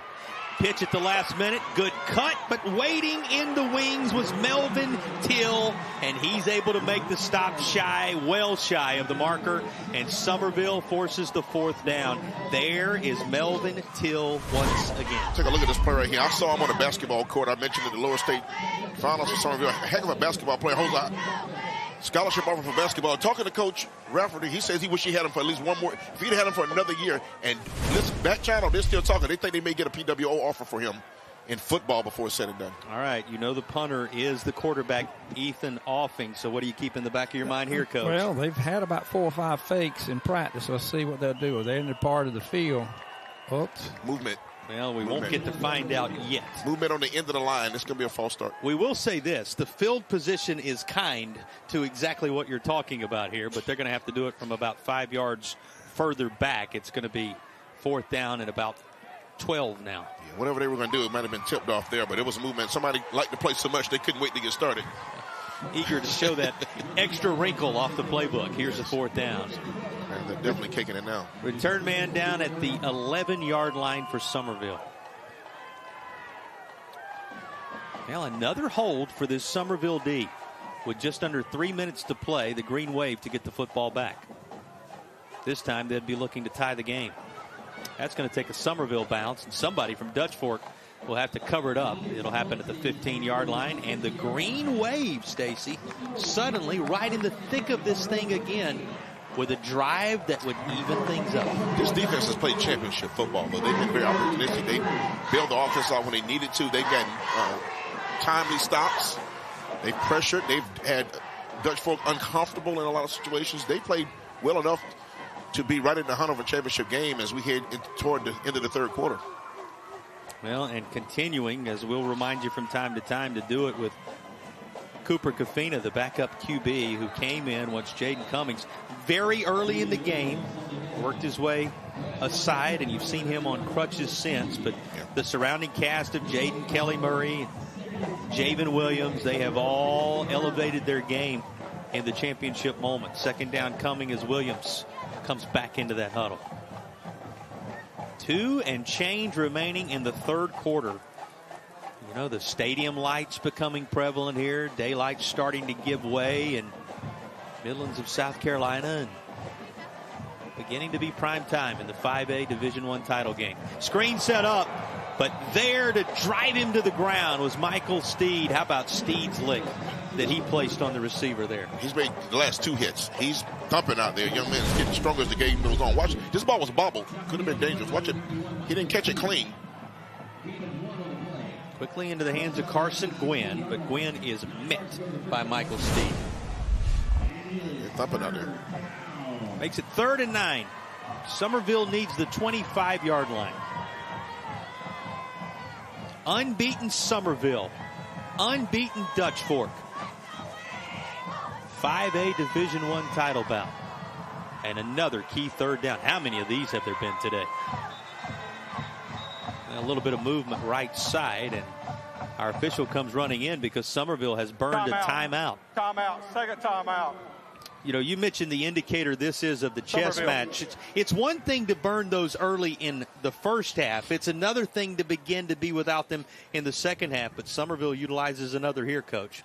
You'd like to be able to save them to the end of the game if you really need them for a last-minute drive or something, but I think they're careful with the backup quarterback to not put him in a bad situation. They may have seen Dutch Fork in a certain coverage or a certain alignment. They say, uh-oh, that's going to give us a problem. Let's go ahead and try to get a better play in there. Yeah, even that, Stacy, is an added wrinkle that these coaches have to think through and the young QB has to work through with the change that took place out of their control today. Yeah, this is an emotional thing as well as, or mental thing as well as physical for them. You're right. Coach mentioned you want to keep him comfortable. That's worth the timeout. Although you don't have one left, it's worth it now if you can keep him from a costly mistake. What does that say? Well, they were asking that was the list for Santa. Okay. They can include it a state championship, but you got folks asking for that on both sides. Somebody's going to be disappointed. You saw Jaden Cummings there just a minute ago, and Coach, for folks who've not been with us, we've referenced it a couple of times, but he's been a trooper right out there up front, making sure he is providing everything he possibly can, even with the physical piece of it now set aside. He's remained the type of leader you've watched him be all season long. Exactly. He's helping his backup to understand the game. He's seeing things from the sideline. Also helping his backup is the work of Jaden Kelly Murray. He comes across, makes the catch, and has it up near midfield. That's a primetime play call on 3rd down. Great play call, great execution. That is a perfect throw. Look at the white jerseys were around this football. Count the white jerseys. He threw a laser in there. It's white jerseys, 3 white jerseys right there. Great job catching it with your hands at the receiver. Great play. Coach, you were just talking about how Cummings has been an example. He looked like him right here. Yeah, and I throw it to him, too. He's caught 75 this year. I'd look for him again. Knows a little bit about that. I'll say one more thing related to that play. It makes the coach feel pretty good about using that timeout as well, doesn't it? Well, it does, especially since it worked for you. If it didn't, you say, why do we call that? That's what makes you feel a little better about it. Goes to Carson Gwynn now. Gwynn has been somewhat quiet thus far today, but he's a threat, Stacy. 6'2", 190. Got good size, showed the hands and toughness right there, took a good hit. And they're coming downhill on Dutch Fork now. He got a little sidearm delivery on that as well. He throws some different angles. You got Gwynn's numbers, Coach. Yeah, he caught 25 passes this year with 4 touchdowns, so he's certainly a good player for him as well. Here comes first down, Summerville inside the Dutch Fork 40. And now you can hand it off to Williams because the passing game opened up a little more space for him, perhaps. He reels off 5 on the first down play. Summerville looking very methodical here. I think the quarterback is really comfortable in the game now. I think the other players around him have stepped up a little bit, and I think he's feeling just like he's the man to lead them. 9 is limping a little bit. Yeah, a little bit of a limp from Williams. You talked earlier about Kelly Murray being a little shaken up earlier. So at this point of the season, almost everybody's got something they're dealing with, right, Coach? But you don't want to see anything further. Yeah, pretty much. The coach might tell them, you can rest on Monday. Let's go ahead and see if we can finish this thing out today. I got to ask you one more question about the young QB. You've been there, done that. What are you watching for to just kind of, as the tea leaf indicators that he is settling in? I know they probably worked second quarterbacks a good bit, but he hadn't had the reps with the guys on the field. He's probably had a lot of reps with the second team guys. So developing chemistry with receivers, even on simple things like handoffs. You know, you think, well, that should be an easy part of the game. And checking off the plays. Will they allow him to check off if he sees a bad play? So far, so good. We'll see what the fourth quarter holds for he and the Green Wave. Or will it be Dutch Fork with the latest championship? A third consecutive may be on the horizon. Nothing settled just yet. 28-21 through 3.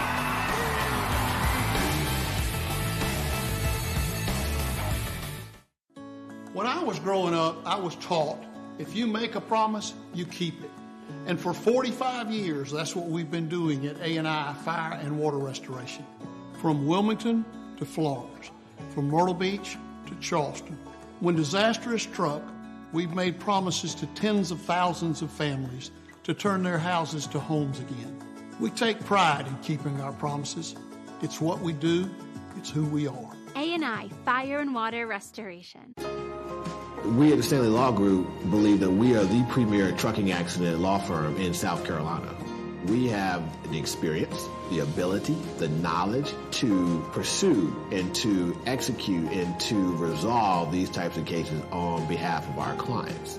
I would recommend that you pick up the phone and you call us. At the Stanley Law Group, justice begins here.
(12-0) Dutch Fork looking for a third straight. 13-0 Summerville looking for a 13th all-time state championship in the Palmetto State. And the fourth quarter arrives with nothing settled. Summerville on the march. When they have been on the march today, you can look for Jaden Kelly Murray to be in the thick of it, Stacy. He has been the guy. I mean, you see the highlight loop right there. This young man has shown the hands, the speed, the toughness, and right there just running with his AirPods on, running through the community for exercise.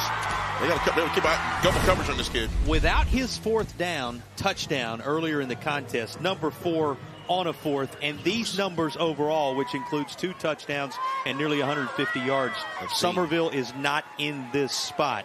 particularly considering Jaden Cummings leaving the game early now on crutches on the Summerville sideline. The young QB, Kafina, has been outstanding, though he's going to be covered up here. Ball is on the ground, and Summerville scrambling to it. It looked like one of the linemen got on it. It's going to be a major loss of yardage, Coach, but that could have been disaster for the Green Wave. It could have been a scoop and score for Dutch Fork, but the offensive line was hustling to get back there to help on it. Yeah, not indicative of what we've seen from the young QB so far, but he was just under pressure here. Little blindside activity, and you saw who that was getting in there, Stacy, to make the difference. Yeah, 97. Daniel Williams has played himself quite a ball game. Mentioned in our conversation with the D coordinator before the game, and he's showing up, and that's going to be it's a 15-yard loss. Yeah, fans familiar with him by now in the state championship environment. It creates a 3rd down and 23. They need the 29-yard line of Dutch Fork to the Green Wave. Trying something underneath, but lying in wait, Elgin Sessions, who owns that side of the field, and 7 snuffs it out. You talked about him coming up. The coach talked about him coming up and playing run and pass. This is a run concept right here. This is an open field tackle. That's just beautiful. He drew a line. He was like a laser heat-seeking missile right here against a form tackle. Beautiful. Yeah, if you want a textbook moment, circle that one. If you're a young player, that's exactly how you cover it. Played it well. Georgia Tech commit. 4th down. Going to be playing in the ACC. Sir. Punter standing back at the 30-yard line. This is not something either team did a lot this year, Coach. No, they practice a lot of fakes, but they don't have to punt too much because they've been such explosive offense. And you've mentioned it a couple of times, but both quarterbacks were the punters, so this is a second-string scenario for Summerville in that situation. And the return set up at the 25. Here come flags again. And so there will be plenty to sort out on the backside of this play before the return man is slung down. And then there's a little extracurricular. Guess what? We're going to lay all the laundry on the field. No yellow left in the pockets on this play. And there's something to sort out on the front side, in the middle, and on the backside here. Everybody who had a handkerchief threw one that time. Coach Mojo had to get him. His pocket square was about to be tossed. Everybody threw one in the stadium. But on the snap, there was a flag. They called a blocking the back, which I think was dubious. And at the end, the body slam after the whistle, maybe the big joker in all of this, too. That was unsportsmanlike. I'm going to tell you what, as much laundry as there is on the field, I'm making no predictions right now. What the ultimate outcome is going to be, Coach. This is going to take some time to sort out. Like Stacy said, there's 4 different flags on the field. Yeah. 3 back there on the 20-yard line, 1 back here on the 44-yard line. So our eyes may be deceiving us. There may be more than that. Officials might have to dig in their rule book to figure this one out. Well, here you're going to see what happened at the very end of things. Already flagged down. He just that was after the whistle, a little suplex action. Well, he landed on the flag and then drew others. Yes, NWA for those old enough to remember. WWE. Well, our officiating crew with their hands full in this moment. Unofficially, 2 of them may be on, I believe 2 of them are on Summerville and 1 on Dutch Fork. And we're about to get official word. I love it. Coach shrugs his shoulders as if to say, we'll see. Who knows? Here it is. During the kick, we had 2 live ball fouls, 1 dead ball foul, 2 dead ball fouls. We had legal formation, kicking team, blocking the back, return team. The return team has accepted the illegal formation. That's a double foul, offset. Dead ball, personal foul, kicking team, dead ball, personal foul, receiving team. Those are offset. Re-kick. Well, it's a moment like this, the officials earn their keep. Just tallying it all up and make sure where it is. And guess what? After all that, we're simply going to do it again. Jason, that was a Toastmaster speech. And we come away with nothing to see here. Please move along. Well, it does give a little face time to the referee, Stacey, and we should say the 3rd team on the field, as critical to these state championship environments as everyone else. It's an honor for them to be a part of these, and they handled a tough moment and have handled a lot of tough moments very well this year. And they're the best of the best because they're the ones that earned it through their ranking throughout the year to earn the championship. It's not like they just bring 6 rookies out here. Yeah, the 3rd team on the field, a well-earned moment. And again, this is one of those times that you just start where you were. We kick it again as it's Summerville to boot it away. Punter standing back at his own 32. Flag again, flag down. Yep, got another one. We'll see what the consequence of that penalty is this is a really good punt if it stands all the way down to the 10-yard line of Dutch Fork. It's at the snap, Jason and Coach, at the snap, using this against the offense. Yeah, especially where it's located right there on the 46-yard line. Same exact place as the one before the prior time of the prior punt. Well, if you did not know our head referee already. Oh, yeah. Rolling it up. A little disco move, rolling it up. Look at the youngsters. Now, this is something that they will be told they were a part of, absolutely, right? Absolutely. And you've got to be excited about your community's involvement in a state championship moment. Now coming down to the wire, and both of them still very much in the thick of it. If we can get back to some football here. Punt again. Legal formation, kicking team. That's a 5-yard penalty. We're re-kicking. Well, you heard him. We're re-kicking. If you like the punting part of the game, you're about to see it for a third straight time. They're doing a great job, and the calls are accurate, but our lead official's about to have his own miniseries, his own binge-worthy show streamed to a app near you. He's got a lot of Coach, what does it say about where things are and what's on the line here, that now the margin for error beginning to shrink as we're inside 10 minutes to go in the fourth quarter? Every one of these flags is going to be critical down the stretch. It is, and even something simple as trying to have to punt again. Now, you may not get off a good punt. You've already had 2 decent punts. Yeah, that last one was a beauty, and it is negated. A third time going to be required here. Of course, I guess the practice makes perfect mantra might go your direction if you're Summerville. Let's see if they get something similar. This is not going to be near as good for the Green Wave. And the return up across the 40 to the 43-yard line. So much better field position instead of the 10-yard line. It'll be up near midfield for Dutch Fork. Leading by a score, but a lot of football remains in the 5A Division I title game. I'm Dr. Timothy Gregory with Coastal Wound Care. Are you living with a diabetic or chronic wound? A wound that won't heal can lead to serious problems, even amputation. At Coastal Wound Care, we provide the most up-to-date treatments, including negative pressure, compression therapies, and skin substitutes. Call Coastal Wound Care now and start healing.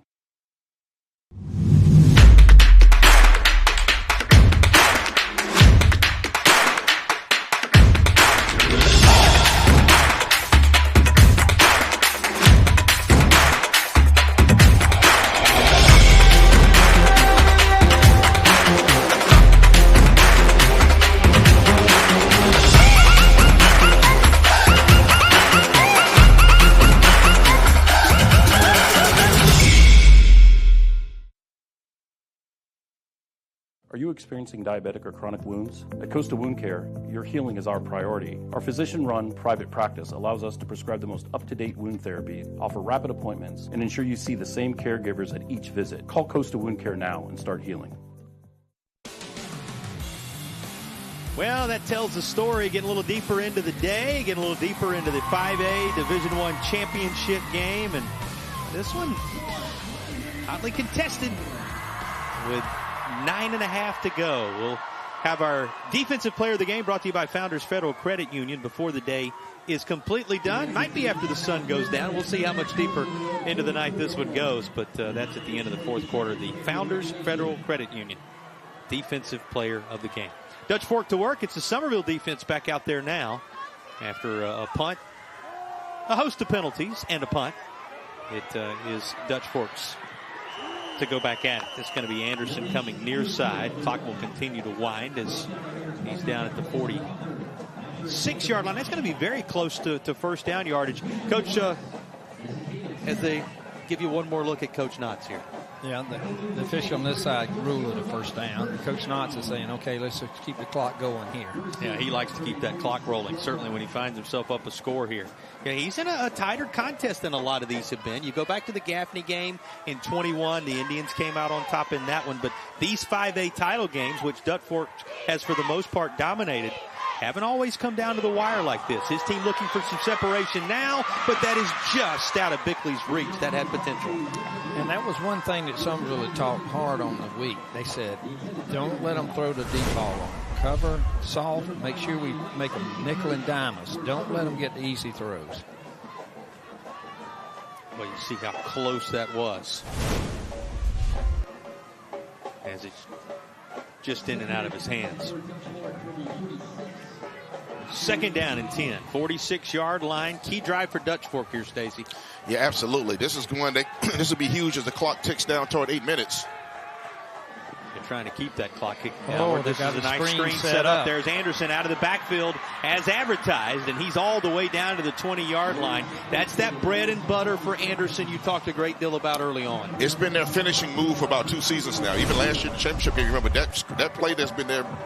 They've really made a lot of hay with the same play. Look at the blockers in front. 55 and 70 did a great job outside for them, too. They both picked up good key blocks. The unsung heroes that make the difference on a play like that, a coach's dream. The mamas know their names, but not many other people. Absolutely. When you get that much green grass in front of a good runner, and the first man never tackles him, and you get blockers in front, you're going to have a gainer like that. Knocking on the door of the Doctor's Implants red zone. Dutch Fork now in it at the 14-yard line. A Doctor's Implants red zone opportunity. We'll continue with a second down and about 4. And this is the separation drive, perhaps, for Dutch Fork, as they look to make it tough on Summerville. The Green Wave led at one point, 14-6. Closed up the gap after the first part of that third quarter. The start of the third quarter looked like it could be disastrous, and Summerville's defense stiffened. Can they do so one more time to keep it a one-score game? Anderson, and he's fighting forward. A little help there, and there's going to be a flag come in. Looked like Josh Benson was involved in some major activity right up there on the line. We'll see what the ultimate call is here as our officials toss another flag out there. Dutch Fork starting to back up, and that body language, every indication that it's going to be against the Foxes. Yeah, another holding penalty, and we've seen more penalties in the state championship game than normal. Josh, 6'7", 305. Think he'll play on Saturdays? Well, he's got the potential to extend the career beyond Friday nights. And in this case, books paid for. In this case, Friday afternoons. Offense. That's a 10-yard penalty from the spot of the foul. Repeat the down. Yeah, he needs some theme music now for the show. You're going to piece it all together. Absolutely. Tell him he's got a promoter up here in the booth. We're going to get him Stacy Huff and nothing else. Straight to cable. Saw Coach Knott's reaction as that holding call was not to his liking. It's kind of mindful of the halftime conversation with him. I'm not sure if he was fussing about the player or the official making the call. And that's going to be just a play. Incomplete, landing just a little bit wide. Well, we have talked so much about our officials tonight. For folks who weren't with us early on, how about a little love for those guys in stripes? Jerry Rackley, Alfonso Smith, Ron Bryant, Dustin Farmer, Woodrow Hughes, Ben Eskew, Mark Bishop, Ryan E. Smith, and T-Speaks of the crew. Some of them upstairs with us. Controlling things from up top and some of them down on the field. And congratulations to them for, as Coach Muldrow said, being honored by being a part of the state championship environment. They're the best at what they do. This game couldn't happen without them. Double pass. Grateful. Here it comes. You heard him call for it. There it was. And it is incomplete down near the goal line as Bickley could not quite reel it in. You sound like a man who had been to practice and was waiting on that one. Well, number 2 was lined up deeper in the formation. So you had a good opportunity for him to catch the ball and make the double pass. KJ Smith just kind of shortened that a little bit there, Stacey. That's why I'm not a natural thrower. Yeah, then he kind of jumped to throw. And they're going to kick this right here. So this will be a 38-yard field goal, a 39-yard field goal. Yeah, that's going to be put down at the 29-yard line. You're right, a 39-yard try from the left hash that would make it a 2-possession football game. Summerville could block it off this left corner. Almost gets there. Welch has got enough leg, but it is no good. A bit wide, and it stays a separation of 7. You saw the reaction from Justin Welch. Been so good for Dutch Fork, and they would not be here without the good work he's done. Tough day with the missed extra point earlier, and now the field goal not quite connected on as he tried to put his team up by 10. And watching Summerville practice this week, they had lined up. They felt like they could block it off this left side. They felt like something they saw in the alignment, or maybe ways people step with technique, they thought they could get a block kick. And they almost did, but great kicker, good young man, just could not quite get that one lined up. And Stacy, you think about that early XP, you think about this, and here's Summerville still hanging around as they go to work offensively. Across the 20 to the 25. What can we expect to see on this drive for the Green Wave? Yeah, I think if 9 is healthy, you're going to see 9 touching and 4. Those have been the playmakers the whole while. They went to 15 there, but this drive has the feeling of trauma and suspense. As broadcasters, we root for close games. The three of us have done at least an overtime game or two. It's set up now. This is the drive Summerville may talk about forever if they can score right here, but they have the length of the field. They may do it by short chunks, though. Well, regardless of the way it feels with all the emotion of the communities involved, we just root for one thing, and that's the last play to matter. Absolutely. Every time we're in this booth, and this is shaping up to go that way. Here's a toss over the middle, and that is just out of the grasp of Kelly Murray. Now, that was a missile that was on target, and Kelly Murray, who's been so good today, didn't quite grab it. It was knocked out. Same thing we saw by Jacquez Walker did for Summerville. 27, who we heard about before the game, Derek Smith knocked that ball out. He got his hand in right at the point that the ball met receiver. Give plenty of love to both secondaries today with the way they have covered up some tremendous wide receivers. It creates a third down. What do you see, Coach? This guy should be on the line of scrimmage. Well, going to give that off. Trying to see if Williams could rush forward for 5. He's going to be about 1.5 yards shy. Time left. Do you punt this? And a fourth down coming. Decision time with 6:15 to play. And you heard Coach say they're going to leave the offense on the field.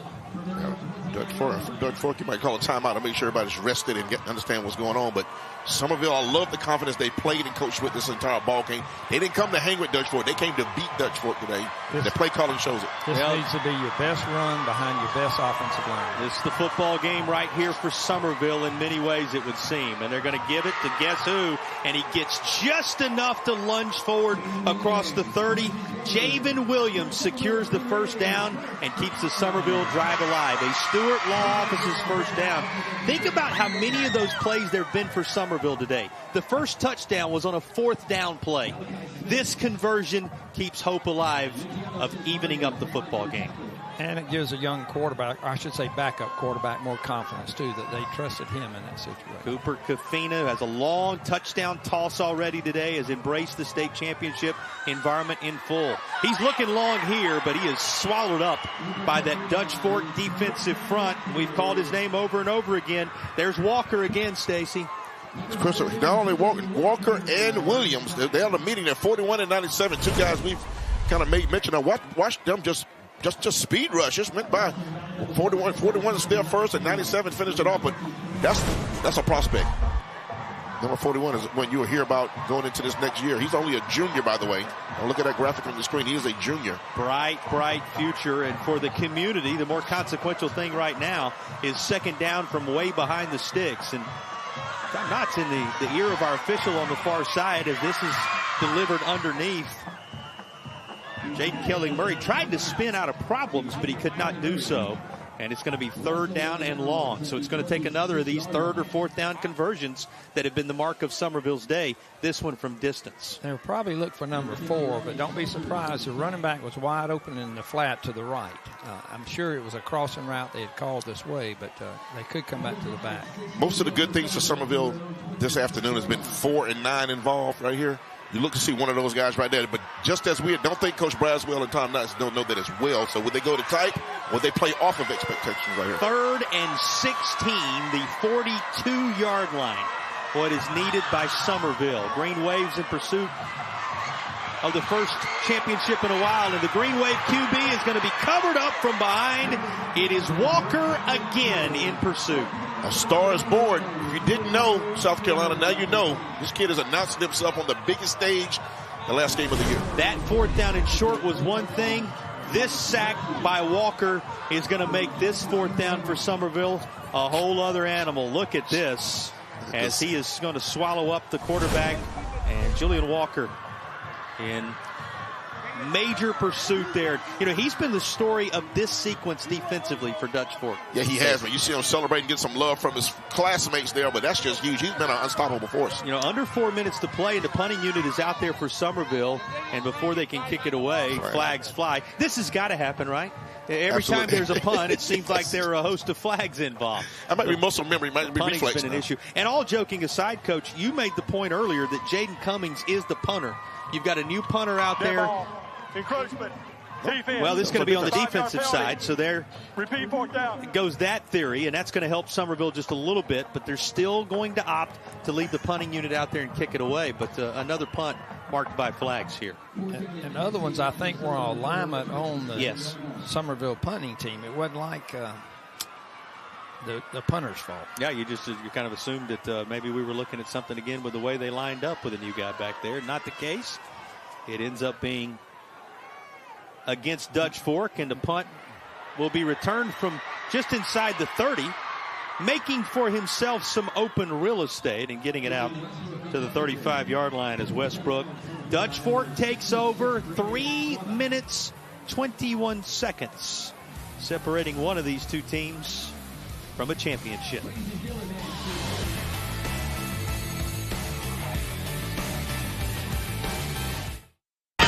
What rhymes with great? Participate. Where does greatness start? Here, in the classroom. On the stage. In the pool. On the field. Where will your greatness take you? To better grades. To more friends. Yeah! Be great. Participate!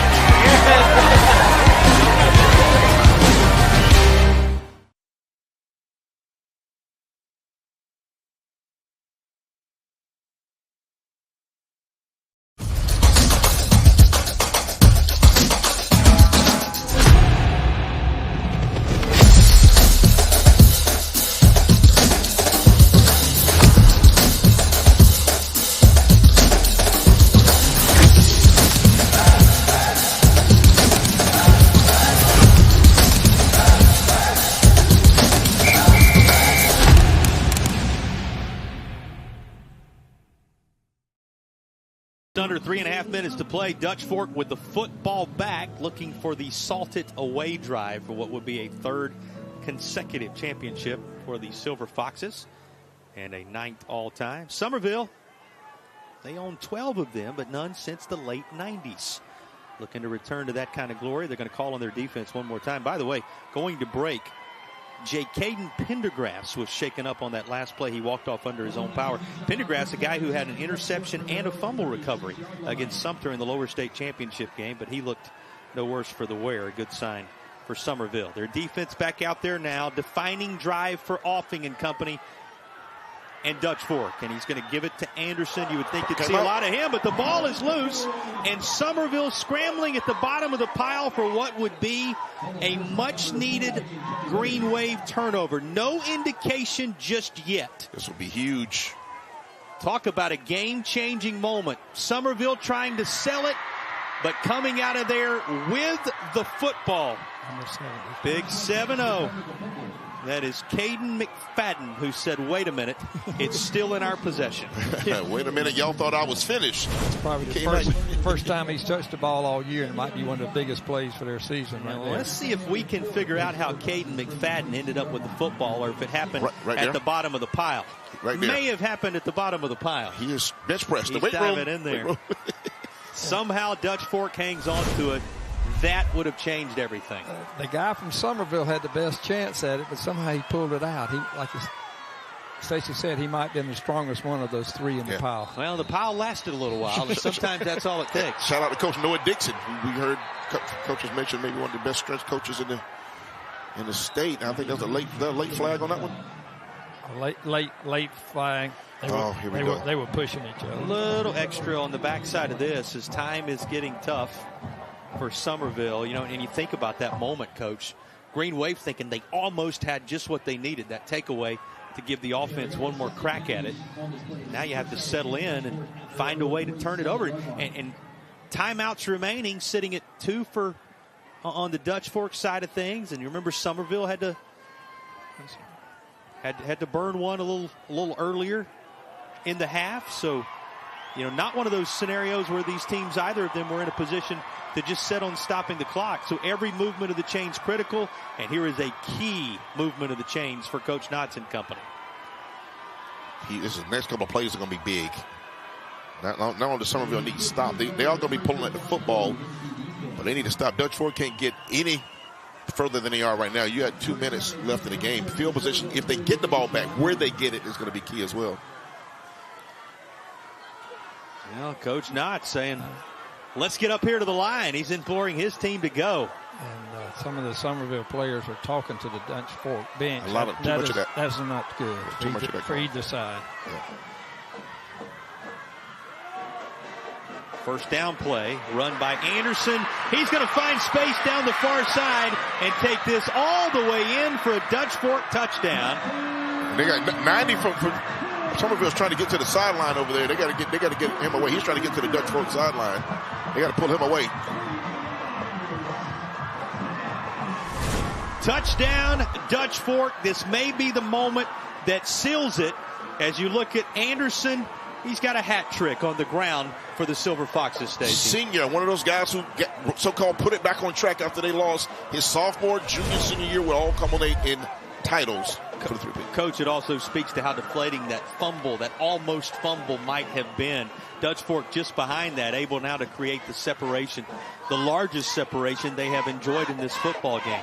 As with the extra point, and guess what? Justin Welch back to true. And it puts it at 14, the separation between the Foxes and the Green Waves. And now Dutch Fork making it real tough to prevent a third straight championship heading back up the highway to the Midlands. True. Now Dutch Fork's defense knows that Summerville's got to pass, so they can kind of lay back the ears and come after the quarterback.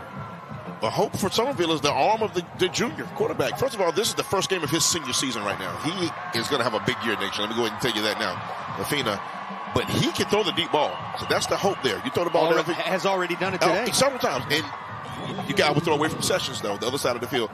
But he's thrown deep. They've gotten interference penalties. They can get the ball down the field with 2 minutes. Getting the ball back would be a problem. But they can score with 2 minutes. That's not a problem. The arm is there. 3 plays, 64 yards. That's another one of those drives for Dutch Fork that has taken just a handful of plays today. And it's another of those drives for Dutch Fork that ended in a touchdown by Maurice Anderson, who, when the finishing touches have needed to be placed on one of these drives today, has been the man there for the Silver Foxes. He's been a great player for them all year, not only just running the ball, but like I mentioned earlier, he's caught 38 passes this year, so he's been a big part of their offense. Well, the fans, having made the trip down from the Dutch Fork, are beginning to celebrate a bit now on that far side as they find themselves up 35-21. Comes with 2 minutes, 7 seconds remaining. That was a huge play by Anderson, well blocked on the edge without holding on that left side. The biggest play may have been that offensive tackle recovering that fumble. Right, he needs an MVP nod on that. That was had to be somewhat deflating for a Summerville team that now has its work cut out for it. 27-yard line, that is where they'll take over. And you have referenced, Coach, a couple of times today what you don't want to see, and that's the extracurricular on the backside of some of theirs. Here are more flags in that vein. Yeah, it's difficult. Tough. It's tough when you're playing in the state championship. Both teams have worked so hard year-round to get here, and then the game come down to maybe a potential fumble that kind of took away maybe Summerville's last opportunity to tie the game. Unsportsmanlike conduct. Kicking team. 15-yard penalty. First down. And Stacey, it's a reminder that this is not just a season-by-season thing for so many of these players, for so many of these coaches. It's a lifetime piece of business of preparation. Absolutely. Yes, at the end of the day, it's football, and there are bigger things in life, as we're reminded regularly. But when it comes to your dreams and your goals and your future, this is a big piece of it. Poise is part of it, and this right here. That depends on Dutch Fork, who has the lead right now. When you're 18 years old, they don't see it quite like we may see it up here at our old age. The emotions are running high right now for both teams. Well, don't go back with a video camera to when we were all a little younger, right? Absolutely. Their moments are captured on video. Oh, my God. Thank God. Second down, it will be up near the 50-yard line. Sense of urgency for Summerville now, Coach. It is. They got a little diamond set at the top. Trying to do something with the wheels this time. Kafina runs it out of bounds. Fans in Summerville always going to wonder if Jaden Cummings had been able to play in this football game, what might have been. However, you have to say about 1-4, Cooper Kafina, he has done everything you could have expected in being called upon on this day. He's done an excellent job as a backup. I know going into the game, he probably said, I probably won't even get a snap. because it's going to be a tight game. We're going to have to win it with our starter. The longest touchdown pass of the day. He's been cool, calm, and collected when needed, and he tries to engineer a comeback here, but that's just out of the reach of Jaden Kelly Murray. With him on the screen there one more time, Stacy, worth highlighting again one more time with just under a minute and a half to play, how Kelly Murray and Williams also stepped up in these moments. Absolutely. The youngsters came up. They came and brought a championship effort. Kudos to everyone. They came prepared to win a ball game, and they kept to the credit of the backup there, Kafina. Their playbook seemed to be open for him, so he was ready. He practiced like a guy who, if given his shot, he would step up and deliver, and he really has some strong plays as a junior. He embraced it for sure. Nice second down toss here. He's going to make the connection. There is Kamari DeWeese. He was a factor in the return game all season long and had 3 key receptions and a 15-yard touchdown in the Lower State Championship game. He gets involved here as Cummings throws it, or I should say, Kathina throws it his directions, as you saw Jaden Cummings for just a moment there looking on, still trying to urge his teammates to battle back. Here's another toss. It's DeWeese again. Kamari DeWeese coming to life here. Summerville dealing with 1:20 with which to work. You got to love the fight you're seeing out of Summerville. That's right. They're not giving up. You're practicing onside kick all year, so they're thinking we score here with a minute to go, we still got a chance. You never know. We've seen one team come away with the football on a kickoff earlier. Dutch Fork to do that at the start of the third quarter. So when it comes to these type comebacks, stranger things have happened. Whatever happens on this drive, Stacey, your point a moment ago leads you to think about the fact that these are valuable primetime moments for Kathina moving forward as well. Setting himself up for what I think is going to be a huge senior season. And you think about his 2 playmakers, 4 and 9, coming back with him. They'll be in business to do business next year in the Low Country. Also, the experience level for Ian Rafferty and his staff, a guy you coached in the Shrine Bowl years ago as a defensive end of Summerville Lore. This is a little too deep out of bounds. 1:10 is on the clock as it stops. Third down. Pressured by Luciano Cesario, number 39 at that time. He transferred in from, his family moved in from New York before the season for Dutch Fork. And we got to remember, he's a part of a defense that put together a historic campaign this year for Dutch Fork. This team, the 6 shutouts. I mean, when you shut out the semifinal game, the Upper State Championship game, you've done something as they did with Spartanburg a week ago, and trying to shut down Summerville one final time. Now a play away from doing so. 4th down coming after this incompletion with 67 seconds remaining. You see the body language there now, just a little frustration. That gentleman there has kept his head up. What a warrior. Yeah, yes. What a warrior. Kudos to that young man. Sorry to see him go down to an injury. That's just tough to see. I hate that happen. But think about the heartbreak of a championship moment you work for all your life, and yet he finds himself on crutches at the end of this day. But he showed you how those moments are to be handled, Coach, and we wish him the very best moving forward. Hopefully it won't be anything that has lasting and tremendous effect. Summerville takes its last time out here. Let's kind of take ourselves from one sideline and then to the other. First for Summerville, it's been a tremendous season. You have to really take away so many positives from what the Green Wave have done, Coach. Oh, yes. Whenever you get here, you've certainly done something right. And they're playing a team that has certainly played well all year, Dutch Fork.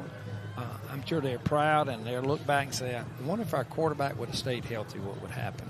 But that's why you play the game. You get the sense with Summerville, it's also not going to be another decades-long wait to get back in the state championship environment. They really have found their own with one of their own in Coach Rafferty. And Coach Rafferty told the team the other day, he said, they came here last year and played.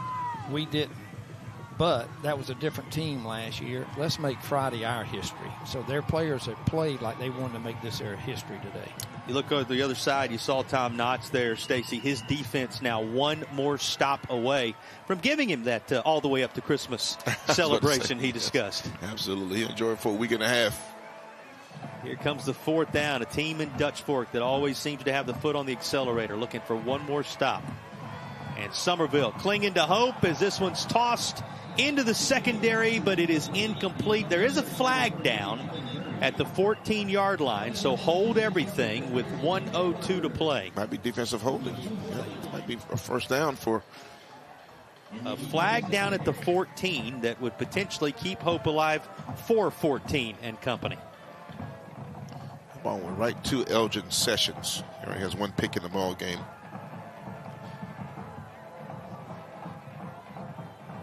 Prior to the pass, holding, defense. Might be 5. 10-yard penalty. 10, that's the first results in a first down. Well, you heard Stacy walk you through it there. There he It's is. going to be, he's adding it up in ciphering in front of you. Ciphering. And even we can do that math, all of us, right? Yes. It's going to be a first down. You can move the chains as it is into the doctor's implants red zone. You know, they told us no math in this business, right? That's right. I'd opted out of that. Somehow I end up having to do it all the Every now time. and then. But we got Coach with us, and he's got the card, so Absolutely. we're good to go. Toward the end zone, He's open. Summerville still very much alive in this one. Guess who's involved again? Jaden Kelly Murray. They have not ruled a touchdown yet. And they have not lifted the arms. They're talking about it. They sent the ball. Kelly Murray's body language telling you they may be telling him he didn't make the catch, but He's boy, not arguing. Must have been a bobble. that was tough. He's not arguing at all. He was open, though. He came in motion and ran a flag route. Well, he was open, and eventually, through the duration, he made the catch. There's going to be a better angle on it here. By the time his back was to us, it certainly looked like a catch. And you see him go his to the hand, ground his here. hand hit the Hands ground. under. There goes the football. No, his hand hit the ground. His left hand hit out of bounds. First thing. We rolled right on front of it, as you said, after his hand hit the ground. So, boy, what looked to be the touchdown to keep the green wave in it, he thought it was there initially. Instead, second down. Going for one this side. That's been the target on this drive, DeWeese, but it is incomplete. Third down coming. Boy, so close for Summerville on a couple of occasions. Think about it. You think about the fumble that it looked like they may have at the bottom of the pile initially. Not to be. It looked like a certain touchdown from the angle the three of us had, and certainly the receiver thought he had reeled it in. It was not to be. It's been that close for Summerville. Do they have one gasp left with under a minute to play? Yeah, that, according like Coach said, Caden McFadden, number 70, with that fumble recovery was huge in this ball game. That was the moment that Dutch Fork in many ways salted it away before the drive that may have done so. Near side again. Four's open again. Same guy. And this time it's incomplete once more. An incomplete pass. Kelly Murray tried it on this side of the field, and it'll make it fourth down. Boy, he has been so close, Stacy, to two different scores on this drive. Absolutely. And both balls were placed pretty well by Kafina. Take a look at this one. And he's worn out, so he's coming out of the game. Did he catch that or did it? Oh, it came out. It came out. Yeah, that ended up. I think the defensive player knocked it away. Might have been knocked out by 26. It was Mario Anderson who was there on the coverage when you needed him most. Another Anderson. Because I believe that would have been a touchdown. It would have been. Now, Ford went back in now. They're going to throw it to him. Let's see if it's going to be a post route or a flag route to him. This is the season for Summerville. It'll wait as a flag comes in. Flagapalooza. Ford's worn out, the receiver. He is tired. But I bet he's going to do Ball start. Offense. 5-yard penalty. Still fourth down. And if they've got him on the short side of the field, I expect him to cross to try to get to I have a feeling 14's going to look for number 4 again. Coach is saying look for it at the top of your screen as well. That's your shoulder. He's trying to watch the shoulder of the quarterback right there. Coach Knott's coaching him up. Ford's gone to the right now, so the pass probably will be to the right. I don't think they'll trust one-on-one down here at the bottom. Well, this is the season for Summerville on 4th and 15. 1 fourth down touchdown today for the Green Wave. In search of another, it is picked off in the end zone to seal it for Dutch Fork with 36 seconds to play. Dutch Fork able to tighten up, and it is going to be 3 consecutive 9 total, all of them since the arrival of Tom Knotts in just over a decade of South Carolina football. And guess who is there to get the job done? Tyler Brown, the young man who recovered the mishandled or non-handled kickoff to start the second half. Tyler Brown, that's 2 times he's touched the ball as a defensive player. That was huge in this ball game. That one there will bring on the benediction. Pick your spots. 31. Tyler Brown able to come away with the INT, and now they can begin to celebrate it at the Dutch Fork. And Coach, you put in perspective what this dynasty that continues has meant to South Carolina football. Again, 3 in a row, 8 out of 9 now. If 36 seconds expire off this game clock, it becomes reality. for the Silver Foxes. And Stacy, maybe they foxed their way through this one a little more than some of the previous titles. Nail biter. Did not, white knuckle. They did not know.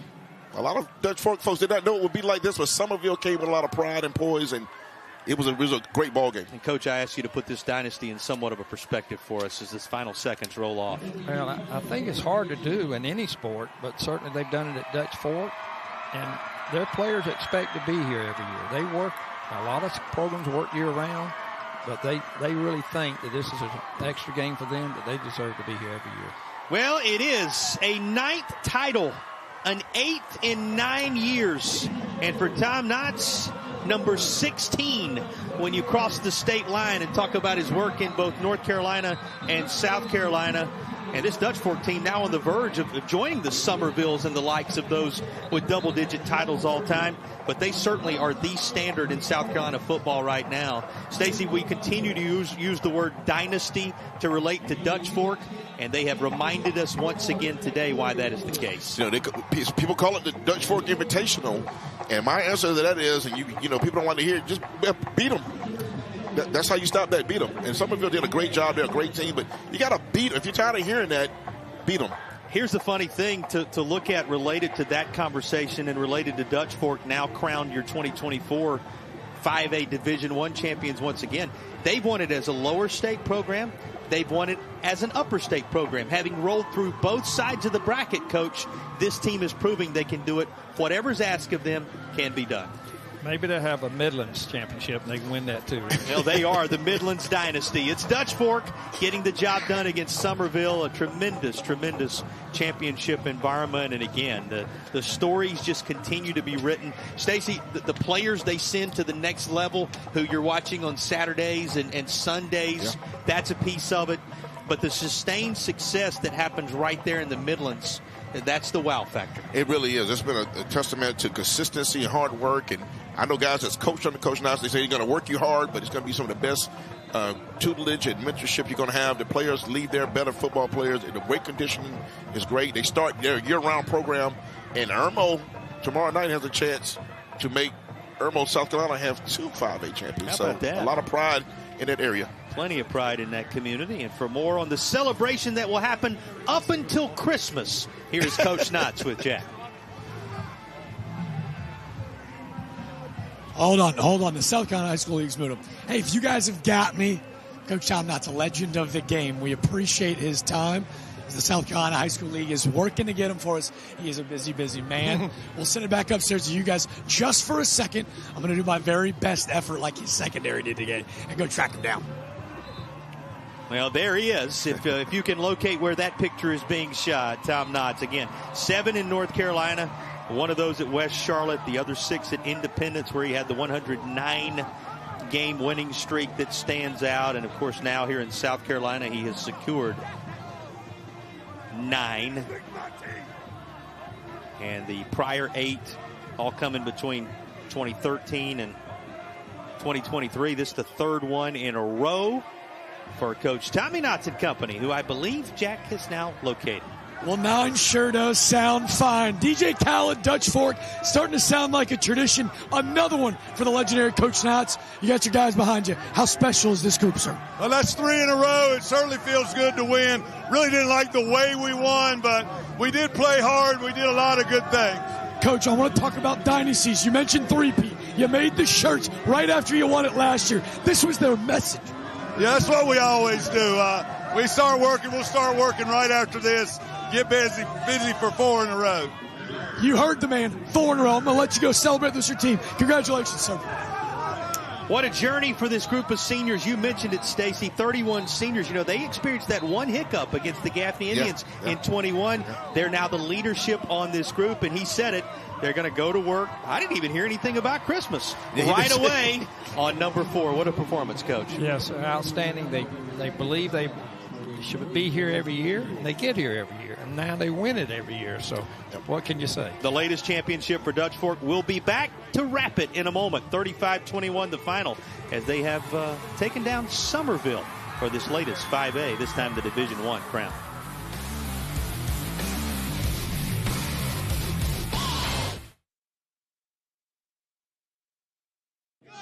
Healthy on the outside doesn't mean much if vaping has weakened you from the inside, because the chemicals in vapes don't just leave you short of breath.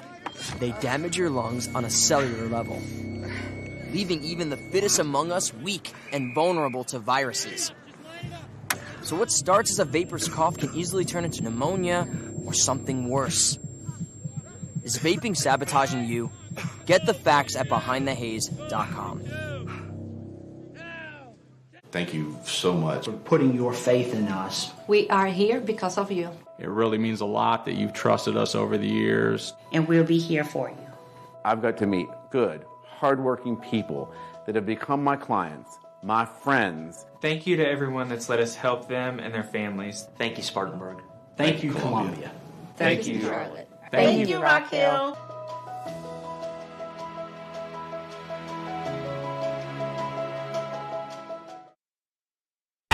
What rhymes with great? Participate. Where does greatness start? Here, in the classroom. On the stage. In the pool. On the field. Where will your greatness take you? To better grades. To more friends. Yeah! Be great. Participate!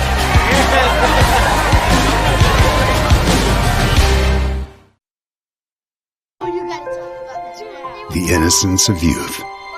Is there anything any better? But soon they'll be in high school and facing all the same challenges you faced. How to make friends, how to fit in, how to be cool. We want our children to have everything they'll need to live fulfilling and productive lives. Make sure the kids in your family are among the more than 12 million participants in America who take part in high school sports or activities. Latest feather in the cap on the Dutch Fork, the dynasty that has become the Silver Foxes in South Carolina football, winning number 9. They have claimed 8 out of the last 9, and they remain the kings of the 5A classification, at least the Division I portion of it here in 2024. And time to look at some of our superlatives and hand out some of the honors. And we came into the day talking about quarterbacks, Coach. The Stanley Law Group going to remind you just how good the Dutch Fork quarterback was. Ethan Offen managed the game very well. Excellent job. Distributed the ball to different receivers. Also had some good plays in the running game. But I'm sure he had a couple of good checks that also got him out of some bad plays, too. Well, and this Dutch Fork defense, it was tested, so the offense really had to shine today, and he was able to engineer the entire surrounding cast in an effective way. Speaking of the Dutch Fork D, they were challenged by Summerville, but we saw the premier playmakers continue to rise to the occasion, maybe none more so than Julian Walker, whose name we called time and time again. And Stacy kept saying he's going to be a big-time player. He was a big-time player today for them. They had a lot of outstanding play on defense, and he was just a part of that. You see the good work as we crown our Founders Federal Credit Union Player of the Game. And you know, he may grow to be an even bigger player in the future of his career. He's quite a performer now, our Founders Federal Credit Union Player of the Game on the defensive side of the football. And you can't converse about this contest without talking about Maurice Anderson. He ended up with 3 touchdowns. He ended up sealing things when all was said and done. You know, Maurice Anderson, everything you would expect him to be, and he brought us our Mark Brown Law Firm Play of the Game. Outstanding running back, has great vision. That play was basically off tackle, and he bounced it outside for a big score. Yeah, the 38-yard touchdown, one of the 3 in the hat trick for 30. Maurice Anderson, who was used in a variety of ways among the catalysts for this Dutch Fork team. And I'll ask you one more time, Coach, how do you put in perspective the dynasty we're seeing unfold before our very eyes right now in the Midlands? Well, I think, as I said earlier in the broadcast, Coach Rafferty from Summerville said he'd like to pick Coach Knott's brain and talk to him about some things once he retires. He's probably, like a lot of other coaches, says, I hope he retires soon. Because somehow he finds a way to get his team back. Different ways, different players, same results. So I think he's got it figured out somehow. You heard from Tom Knott's own mouth. He's already working on 4 in a row. He won it in 2013 in South Carolina, 16, 17, 18, 19, 20, 22, 23, and now 24 makes 3 in a row. And the trophy presentation's happening as we speak for the Dutch Fork Silver Foxes. Something special about football on the Dutch Fork. It is, and they've got it rolling. They've got it figured out. They got players that keep coming out, and they work hard. I've always admired their program from the outside. They don't take any shortcuts, and they're well disciplined. That's what I admire as a former coach. Well, they do it the right way. That's a great way, and it's a great word, certainly from one of the legends here in South Carolina. Another perfect season. They claimed the 5A Division I crown. Took care of business at the end of the 4A era. Rolled right into the 5A consolidated era, and now they claim the first of the Division I championships with the reclassifications in South Carolina. And there you see Coach Knotts mentioned it's a 16th championship personally, and of course 9 of those coming now during his time at Dutch Fork. Your final thoughts on this team, this program, and what we witnessed here in the 5A Division I game? You say, well, sooner or later they got to drop off, but I think they just keep rebuilding. And as he told his team in practice, he said, we expect to be here. We've got to work to get there. They're not going to give us anything. We'll continue to work hard to try to get here every year. So it is the Silver Foxes again. Dutch Fork adding the latest chapter to that Midlands dynasty. And a perfect season comes to fruition here in the state championship environment. Thanks to all of our sponsors, A&I Fire and Water Restoration, Coastal Wound Care, Will Lou Gray Opportunity School, Stewart Law Offices, Rushes, Doctor's Implants, Low Country Crawl Spaces, Palmetto Pride, Mark Brown Law Firm, Founders Federal Credit Union, Jim Hudson Automotive, the Dairy Alliance, Behind the Haze, South Carolina Department of Public Health, Ingalls Markets, all bringing you live coverage of the South Carolina State Championship. Stay tuned. Westside looks for another against South Florence in a rematch, which is coming up around 7:30. Another full day of action tomorrow as the Weekend of Champions rolls on in South Carolina. A valiant season, a valiant effort from Summerville. But it's tough to unseat the champs. Today marks 3 in a row for Dutch Fork as that Midlands dynasty rolls on.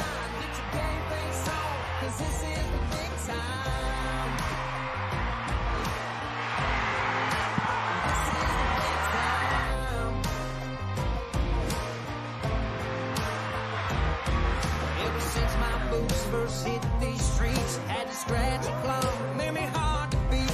They were real early mornings and late nights. Had to put in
State champion, top 4 silver boxers.